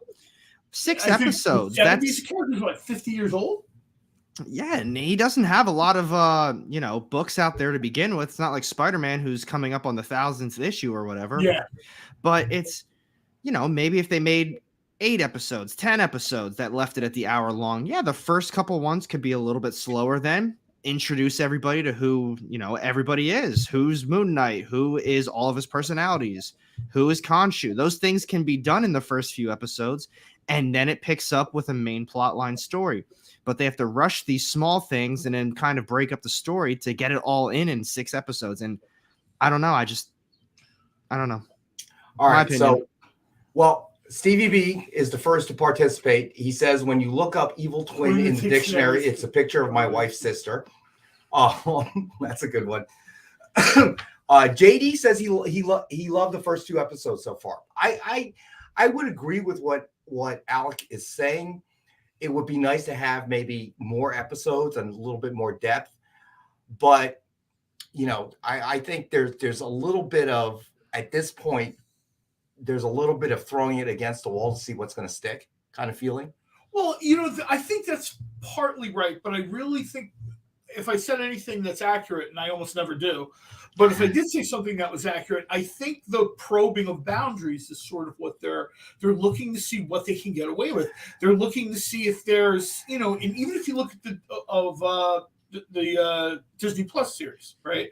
We had Falcon and Winter Soldier, which was a lock. They knew that was going to work. Personally, yes, I would have liked to have seen about 60 episodes of that show. Yes. Obviously, from Green Hornet and Kato, I love buddy stories. Guy and his friend working stuff out. I love that dynamic. I think that, then they moved around and they wanted to see, let's do WandaVision. Let's see how weird we can get. You know what I mean? And I think they're kind of poking here's the Marvel engine. And here's the boundaries of what their fans will accept, hardcore fans, casual fans. And I think they're just sort of poking at the balloon. I think when you poke at Eternals and you poke at Moon Knight and you poke at Morbius and you don't tell the stories in a way that please hardcores but engage casuals, I think it comes up flat. Moon Knight, I think, for me personally, the jury's still out. Morbius and Eternals, I don't need to see any more of that. So Ron says, how about we make each episode an hour long? That I agree. 45 minutes, they're about, At the minimum, they should be an hour. Yeah, I feel like when the credits start rolling, I'm like, is that it? Commercials anyway. Yeah, is that it? So I agree with Ron's statement. Dwayne says She-Hulk will be Ally McBeal. That's funny. That's funny.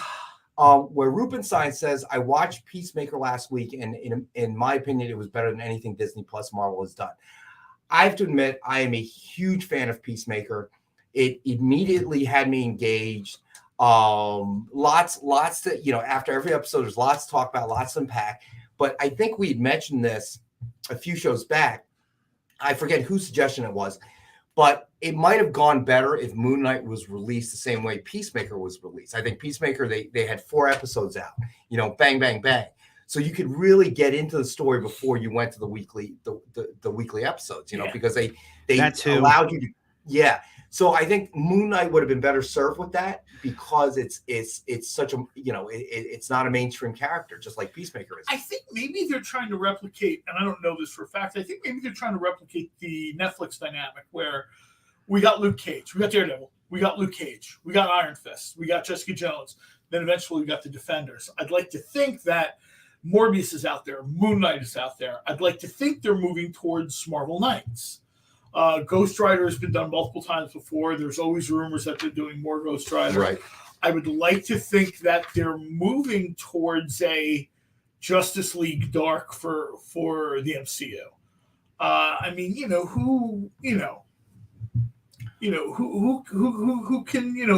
Who can say for sure anything? All right, so let's see. What does JD say here? Unfortunately, JD, when we look at it and you type something, it goes to all 3 formats. So hold on. That's fine. No, he's absolutely right. He's talking about Sony is sort of throwing together movies with rights that they have the characters to. Yeah. This was what they did before when you had people try to make Fantastic Four or Captain America horrible movies. They have the rights. And if they don't do anything with them, they revert back. Yeah, exactly. To someone else. Maybe it's Marvel, maybe it's someone else. So now I think Sony sees the writing on the wall, right? Eventually, at some point, Disney and Sony will be at loggerheads because they hold the movie rights to somebody else's property. From what a friend told me, generally speaking, she's an attorney, at some point, they can't coexist anymore. Right. And they wind up sitting in a lawyer's office. Sony's a massive company. Disney's a massive company. I don't know how that's going to work out. If you remember, one of the reasons the Inhumans got a huge push, to use a pro wrestling term, is they got tired of Fox and the Mutant deal. Mutants all but disappeared, and it was 8 years of inhumanity shoved down everybody's throat. Until finally they bought Fox. All right, let's throw up another book, and then I want to take a look at what Stevie B's saying there. Amazing Spider-Man number 600, signed by artist John Romita Jr., and we have one available for $62. And it is limited edition number 42 of 125. So that is available, and we only have one available. Limited to only 125. What's that? Do another one. Well, let everybody look at this one for a second. But Stevie B asks, do you think shows like Teen Titans and Doom Patrol would have more word of mouth had they started on HBO Max and not the DC Universe? I am not a fan of either of those shows. I'm just not. I think Doom Patrol is weird for weird's sake. But in all fairness, Doom Patrol was weird for weird's sake. Everything they did, this is like, an Alan Moore thing or whatever. They took Doom Patrol. Doom Patrol in the Silver Age is kind of like a quaint story. The argument could be made that Lee and Kirby kind of borrowed the idea of the X-Men from Doom Patrol, which came out first. Whatever, who knows? I'm just not a fan of either of those properties. I think it has their fans. I think Teen Titans are a little bit better than Doom Patrol. I think those things are. I think they're just trying. I think DC Warner is trying to do what Disney is doing. Right. Let's see how far we can go. Will Teen Titans work? I think the truth of the matter is the animated series Young Justice is better than both of those. If you watch Young Justice, they have a season going now. I mean, that's really good storytelling. So Josh Wentz says that's a big thing. All the previous titles were connected around the Infinity Gem, the Infinity Stones, and Thanos. The show's movies now feel much less connected and therefore much more disposable. I'd say that's... Yeah, I guess, yeah. I mean, in a sense. I mean, it seems like the ones that have really engaged the audience are ones that seem to have some sort of direct line to the Avengers and Endgame, so that probably plays a role, like Hawkeye, obviously, and then bringing the Black Widow's sister into that one. There's a really kind of a direct connection there. And obviously, you have both Sony and Disney are using the same idea, the multiverse, to tell stories.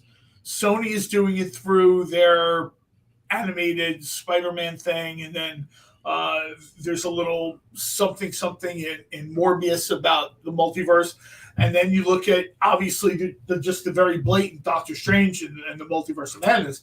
This is sort of the thing. I'm guessing they're hoping this is the next Infinity Stone. All right. So, Ron, I see up there you're offering $60 for the Slab Star Wars #1. Ron, you are such a loyal viewer. I'm going to go ahead and have John make the executive decision. What'd you say, John? Yeah, okay. Yeah, we can do it for $60 for you, my friend. Yeah. All right. Star Wars #1. So that's yours, Ron, for $60. Congratulations, all right. Ron. You have been such a loyal viewer, and he's emailing me jokes. Some of them are hilarious. So you're saying some of the jokes aren't hilarious? Give him $2. That's terrible. No, I don't mean to, in a typical John method. Not to sound disparaging to anyone, which is a backhanded way of saying I'm insulting all this entire group of people. Alec and I are going to do a show called No Offense, but yeah, I'm going to get a T-shirt made for the two of you. 7:29. We got to go to our final break. Stay with us. We'll be back in a couple minutes.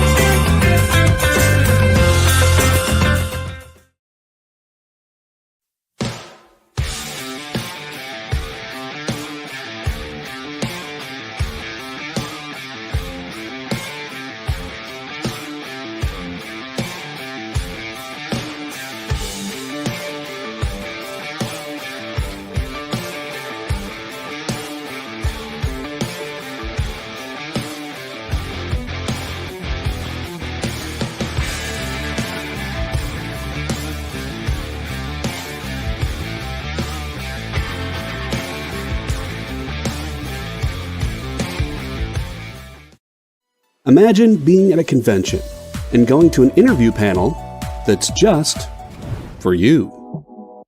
No bustling crowds, no hours-long lines, just you, the moderator, and your favorite comic book creators. Well, this is pretty much that. Miss Jen sits down every week with 2 comic book creators for a live stream interview about their latest work, and you can ask them whatever you want. It's Talking Shop, Mondays at 5 Eastern on The Experience, Comic Culture and Sales.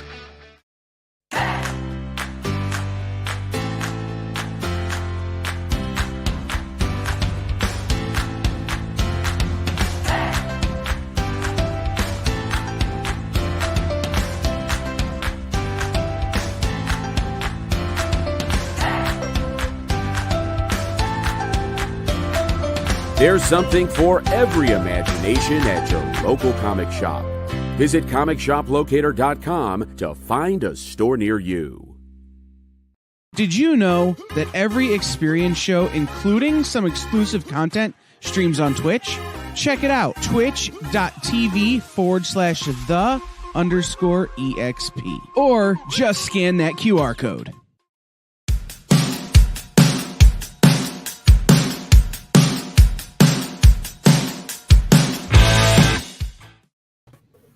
All right, so where Rubenstein says the Netflix Daredevil was fantastic while ignoring movies.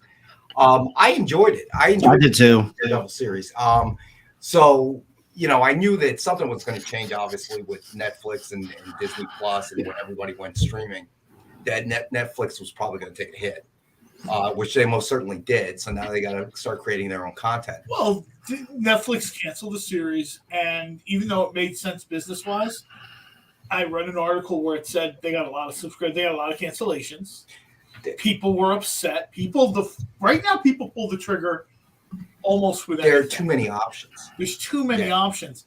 Trust me, I know. Apparently, every month when my credit card gets charged. Somebody said AT&T had on DirecTV some kind of like right-wing news show. I don't even remember what it was. All I know is AT&T reported 110,000 cancellations in like 6 weeks after that news came out on John Oliver. Ironically, John Oliver works for HBO, which is owned by AT&T. Right. And I'm reading this article and I'm like, seriously? And Verizon, T-Mobile, everybody else benefited. That's what people do now. It doesn't matter if it's comics, it's cable, it's what I pull the trigger and I'm out. And I think Netflix was really in a rock and a hard place. Word was out there that Disney Plus was going to launch, and obviously, you know, they're going to want all their stuff. Paramount. I canceled my Netflix. Rubenstein just said it too. I canceled Netflix because they got rid of Marvel. They cancel shows that people like. Yeah. They really do, constantly. They really do. I'm getting it's close. Not just Marvel shows. Because they raised the price, so I'm getting kind of close. Again. Yeah, I'm getting kind of close as well because I find that I'm not really watching it anymore. I'm mainly on Disney Plus. I'm mainly on HBO Max. When they bailed on Jupiter's Legacy, that was Jupiter's Legacy, and what's the other one? It took them forever to get. Cowboy Bebop was on what? Was Cowboy Bebop? Yeah, they canceled that. They canceled that. I was like, what? I don't think the third episode had aired, and they decided we're done. Yeah. I'm like, I love this show. I mean, I couldn't even, you know, I was like, why in the world are they canceling it? So I think they got problems. I mean, I think the problem started when the content property owners said, well, hey, why don't we just start our own streaming service? And that was going to take a hit. I guess they signed a deal with Mark Millar. I'm trying to think who they signed a deal with. Might be Mark Millar. And Mark Millar was going to, you know, bring the Millarverse, I guess he calls it, to them. And they're up with Jupiter's Legacy. First season was not perfect, but I was interested in seeing where they went. They're just like, yeah, sorry, we're not doing it anymore. They claimed it was too expensive. Well, when it costs you thousands of subscriptions, well, now how expensive is it? You know, they're definitely sliding. I mean, you know, obviously initiated by the content owners, you know, moving into their own streaming services and having the muscle to do that. You knew eventually things that Netflix was carrying was probably going to get pulled. October Faction, great comic, great show. We get one season, they're done. Yeah. So House now on Haunted Hill. I think that's 2018. It airs in 2019. I think your problem there is that you have to think of it this way: HBO Max and obviously Disney have been making primarily, they come from a universe where they started making their own content. And Netflix was never like that. They tried, but they were never like that. They didn't come from that. I mean, think about it. What did Netflix start as? Netflix was a DVD renting machine. That's how they essentially started their business. Yeah. So I used to get it in the mail. Yep, get it in the mail, send it back. It was a great get, concept when it started. Yeah, I mean, it essentially, buried Blockbuster. They buried. Yep. The funny thing is, Blockbuster. I remember Blockbuster had that service for a while, but they were too late. Yeah, they were too late. It was not as simple, as Netflix. I just got to send, put them in a little envelope, send it back. The mailer, everything was sort of, and then wait for new ones to come in, and then pretty much you get into a cycle where every day you were seeming to get DVDs that you could watch. And then went to streaming at the right time. Hey, Brandon, what's going on, buddy? You know what? We're going to do a recap for you in a couple minutes, my friend. But then it just, obviously technology just still, JD, I read that somewhere. I don't know who would do it, but yeah, right. It got to a point where they didn't adapt quickly. See, they probably do that DVD service for people out in the middle of nowhere. Yeah. One of the people in my chat group on Facebook, she literally doesn't have Wi-Fi. She's got some weird satellite dish in her yard, and it's connected by a landline. It's bizarre. She's like, I literally cannot stream stuff. So it's on DVD or whatever, and I'm just like, look, I get it, but in 2022, there should be nobody without Wi-Fi. I mean, I get it if you're like in Alaska or something, right? But there should be a lot of the without country. Wi-Fi. Yeah, there's a lot of the country that doesn't have access. Yeah, high-speed access. All right, so since Brandon just joined us, we're gonna go ahead and do a recap. Josh just said Netflix was proof of concept for streaming that now all other companies are benefiting from. Yeah, sometimes it's not the best to be. That's a great way to. Yeah, sometimes it's not. It's not best to be first. It's actually best to be second or third. Into the game. So, all right, let's do a real quick recap for Brandon. We started, as always, Brandon, with the Dynamite 10-pack reader set, 10 random Dynamite titles for suggested retail $40 or higher. And as always, we have for $5 as a thank you to our viewers, 50 cents a copy. We had Timeless #1, CGC graded 9.8, and we have one available for $79.99.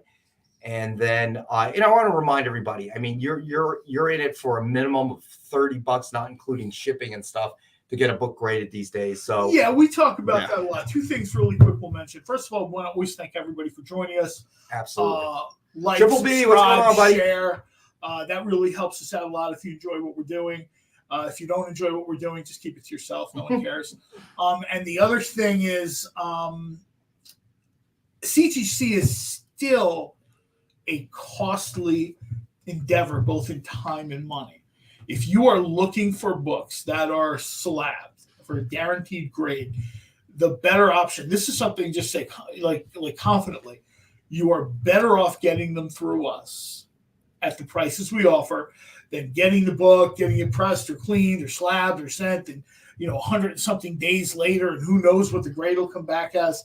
Right. There's way too many variables in there. If you have a book that you really like and you really want slabbed, email Rex. Let us know. If we have it, I mean? You'll see it. It's just easier. I see people sometimes still under the impression of, I'll go the CGC route. That's great. But do you know what you're in for? The mailing, the back and forth, the mail. There's a lot going on there. And you have to know how to jump on that Timeless. It's a nice book, people.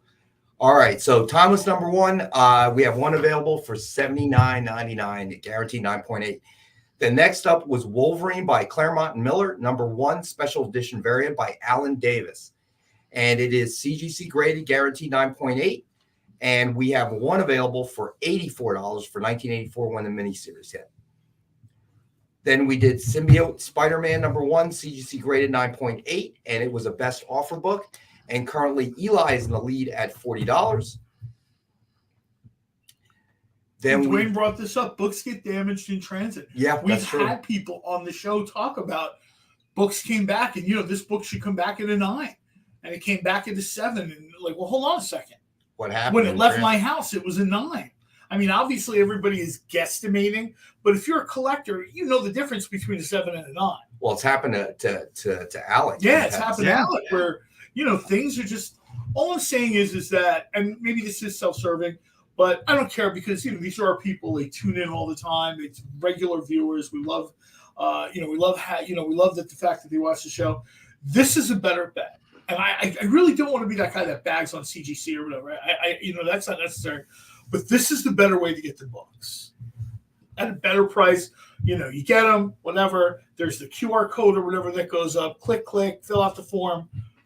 Rex is happy to send it out. He does it with a huge smile because he literally has nothing else to do all day but send your books and ignore my emails. And wait for a taco emails. All right. So Brandon is in on the Symbiote. Gotcha, Brandon.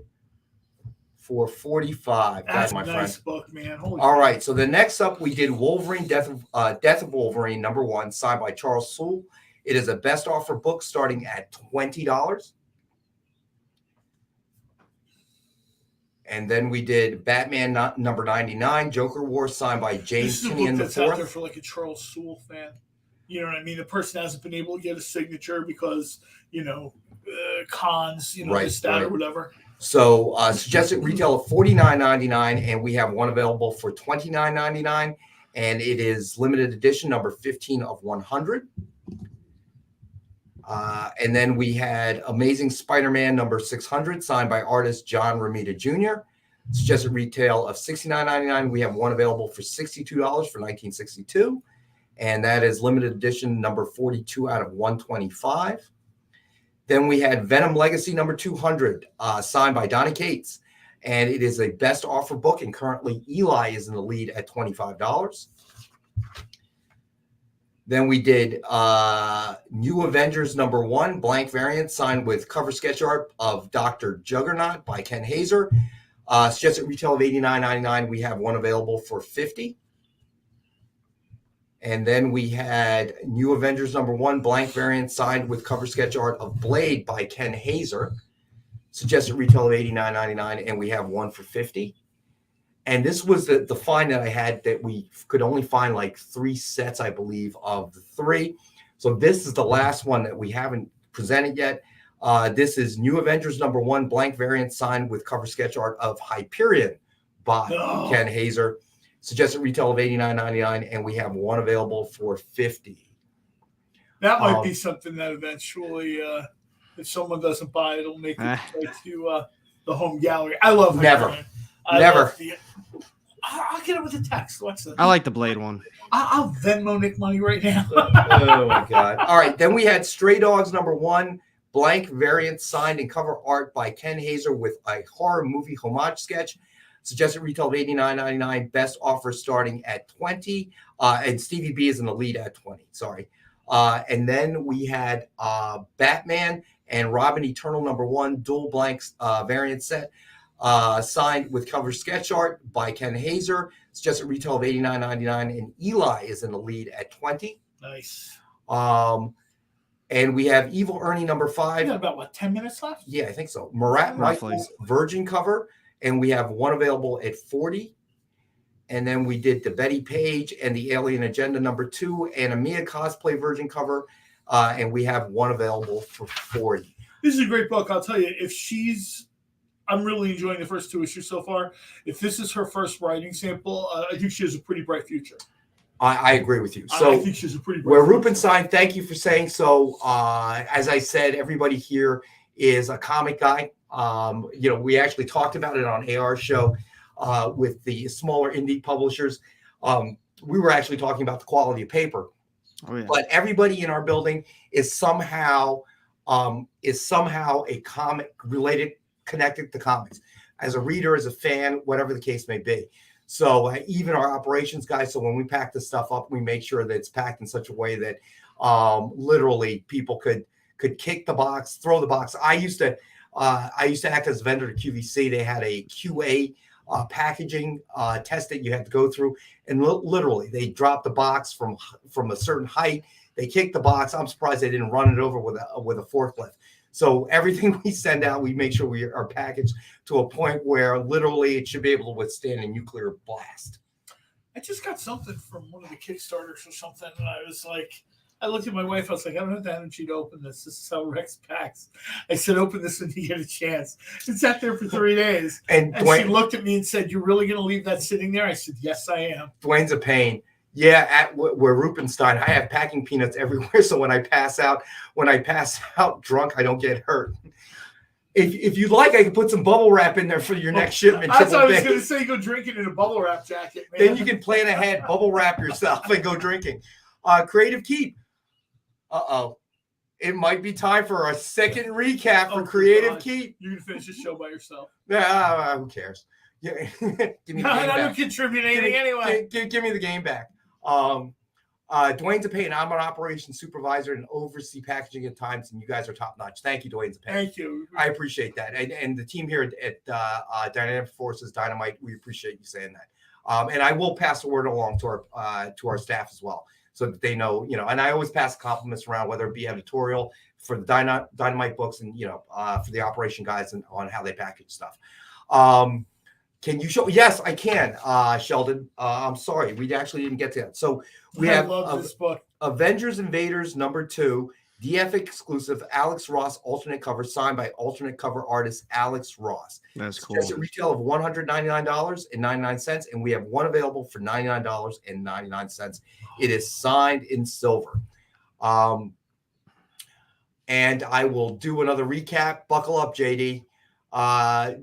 We need to do one for Creative Keep there, since he just joined us. And JD says, I oversee donut shipping into my mouth. Same. All right. So real quick, I'm going to do the abbreviated version so our buddy Creative Keep can catch up. 10-pack Dynamite Readers Pack, $5, 10 comics, random titles, 50 cents a copy. And let's see. Then we had Timeless number 1, CGC graded, guaranteed 9.8. We have one available for $79.99. Then we have Wolverine by Claremont and Miller number 1, special edition variant by Alan Davis, CGC graded, guaranteed 9.8. And we have one available for $84. Then we had Symbiote Spiderman number 1, CGC graded, guaranteed 9.8, suggested retail of $89.99, and it is a best offer book with Brandon currently in the lead at $45. Then we had Wolverine Death of Wolverine number 1, signed by Charles Soule. It is a best offer book, and so far there are no offers, and it is a best offer book starting at $20. And then we did Batman number 99, Joker War, signed by James Tynion IV. Suggested retail of $49.99. We have one available tonight for $29.99. Buy it now. It is number 15 of 100. Then we did Amazing Spider-Man number 600, signed by artist John Romita Jr. We have one available for $62, and it is limited edition number 42 of 125. I'll get to that in 1 second there, where Rupenstein. And then we had Venom Legacy number 200, signed by Donnie Cates. Suggested retail of $69.99. It is a best offer book with Eli in the lead at $25. And then we just showed the Avengers Invaders number 2, DF exclusive, Alex Ross alternate cover, signed by Alex Ross. And we have one available for $99.99. Then, okay, here come the CCAs. So we have New Avengers number 1, blank variant, signed with cover sketch of Dr. Juggernaut by Ken Hazer. Suggested retail of $89.99. We have one available for $50. I like everything from this line. We had like a Black Panther from this line too, right? I think we did, yes. At some point, yeah, it's really good. New Avengers number 1, blank variant, signed with cover sketch art of Blade by Ken Hazer. Suggested retail of $89.99, and we have one available for $50. Then we had New Avengers number 1, blank variant, signed with cover sketch art of Hyperion by Ken Hazer. Suggested retail of $89.99. We have one available for $50. Then we had Stray Dogs number 1, blank variant, signed and with cover art by Ken Hazer with a horror movie homage sketch, which viewers pointed out was the Halloween poster. It is a best offer book, and currently Stevie B is in the lead at $20.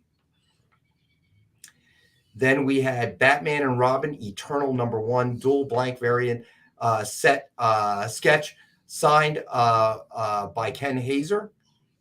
And it is a best offer book. And Eli is currently in the lead at 20.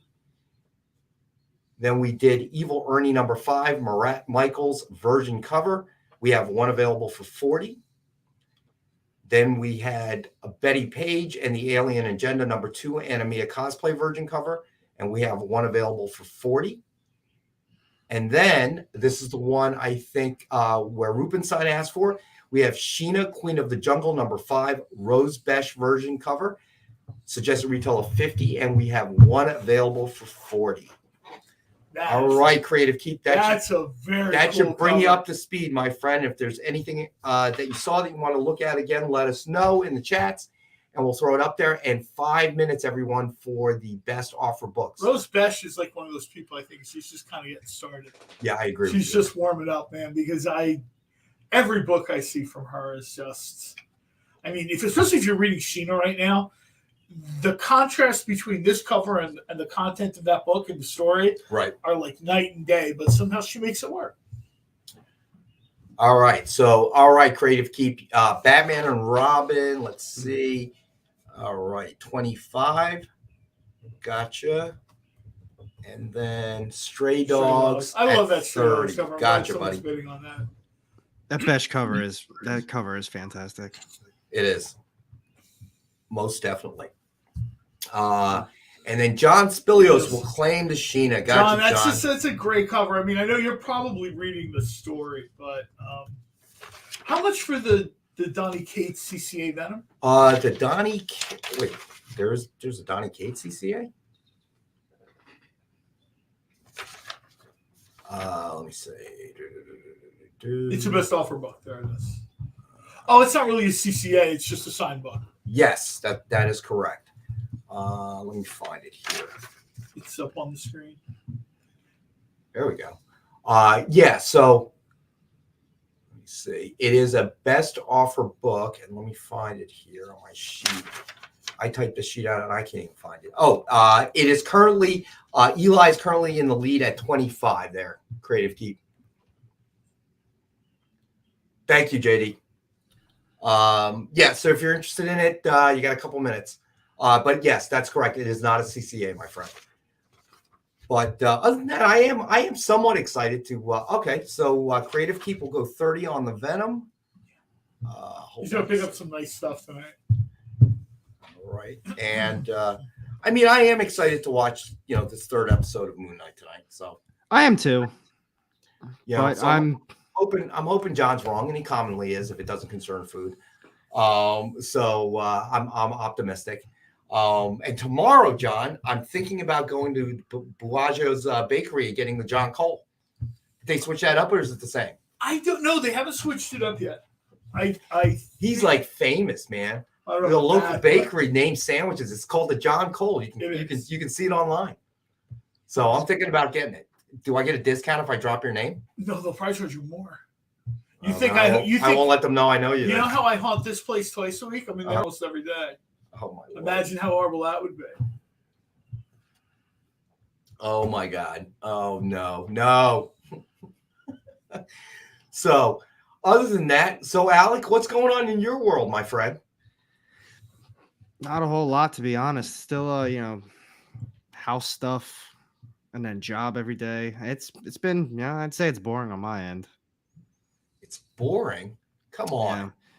Got more inspectors coming out. Look at the air conditioning and stuff like that. So, you telling me the most interesting life currently at this table is John's?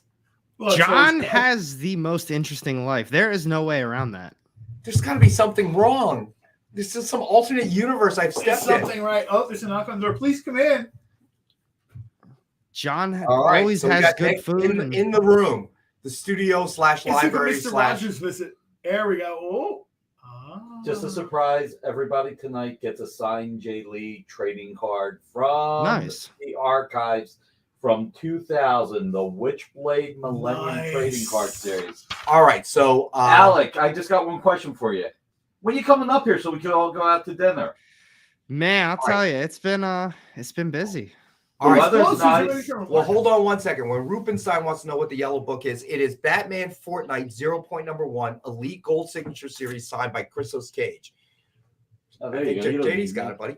out. Suggested retail of Hi, $89.99, Nick. and we have one available for $39.99.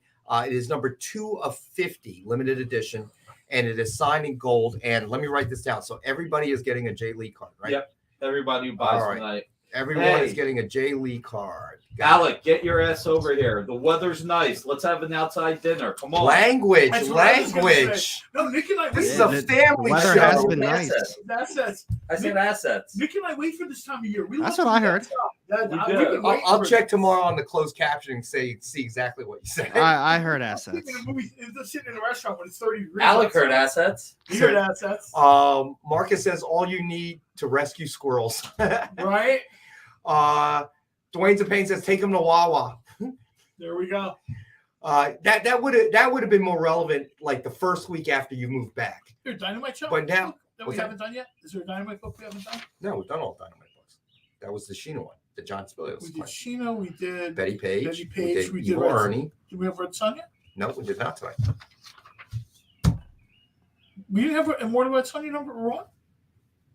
No, we don't have a Red Sonja tonight. Just like we don't have a taco truck out I'll front. have to speak to the publisher. That's You're not right. going to speak to the publisher anyway, my friend. And the creators and everybody. All right. Thank you, JD. Yes, I did hit all the books. I know. I have a list. Okay. I have a list. All right. John has a bottle of water in his phone, that he's on social media the entire show. Well, I try to reach out to the people that refuse to log in appropriately. Okay, Ron, not a problem. Can we show JD Timeless number 1 again? CGC graded 9.8, and we have one available for $79.99. Brandon, no Joker statues yet, my friend. I'm sorry about that. I am working on it. I am working on a whole bunch of different projects to try to bring something a little bit We're new. looking for Punisher for John Spilios. We're looking for the Yes, Punisher, Peacemaker, because I want to see Peacemaker CCAs. Easily. And I'm sure I already mentioned that. I'm sure the viewers do as well. And working on getting our hands on some statues. And yes, JD, if you don't mind, if you could throw up the link for the submission form as well. Before we get to the end here. Timeless was such a good story, man. It was. It was. I mean, the cover is awesome, but it's such a good story. I want to once again thank everybody for spending their evening joining us to watch the show. You're welcome. Everybody other than John Cole, not John Spilios. We appreciate you, John Spilios. And as always, thank you, Alec, for spending the time with us. Yeah, thank you for having me. We love doing these shows. I mean, He's looking forward to John it. He's got literally, nothing I in kid his you life. not. Look who's talking, Mr. Perpetually Retired. That's all I do at work. Literally comes here and does this for free. We give him stuff, okay? Like comics and stuff. But literally, he does this because he really enjoys it. I'm not even playing. I do. It's true. It's an opportunity to talk to people. I used to love going to cons, but that became issues. So there's problems. And we're Rubenstein, happy Easter to you as well. Happy Easter to all our viewers. Oh, that's right. Yeah, happy Easter to everybody celebrating. We will be safe. We'll be here Friday. I think we're not doing the Friday art because show. the holiday weekend, right? Right, because of Good Friday. So, John Spilios, thank you, John. man. Thank you for saying that. Monday we'll be here, though, right? We will be here Monday. I will be on Robbie's show on Friday, though. Okay. I knew there was something on Friday. Josh, thank you, my man. And again, I hope that we were able to bring you some interesting comics that and certainly a lot of viewers picked up on We'll it. try to have some fun. And I hope you guys had as much fun as we did, because we always have fun. So on that note, happy Easter. Be safe. Thanks, JD. And We appreciate we'll be back it, on bud. Monday. Have a great weekend, everyone.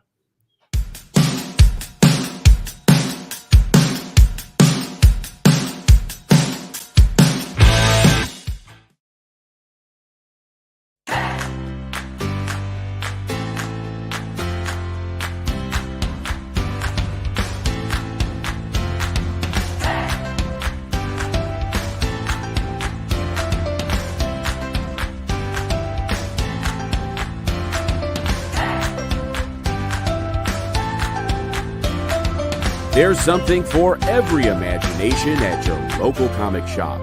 Visit ComicShopLocator.com to find a store near you.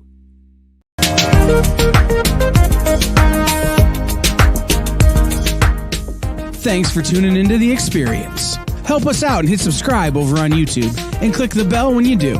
Need some help? Scan the QR code in the bottom corner.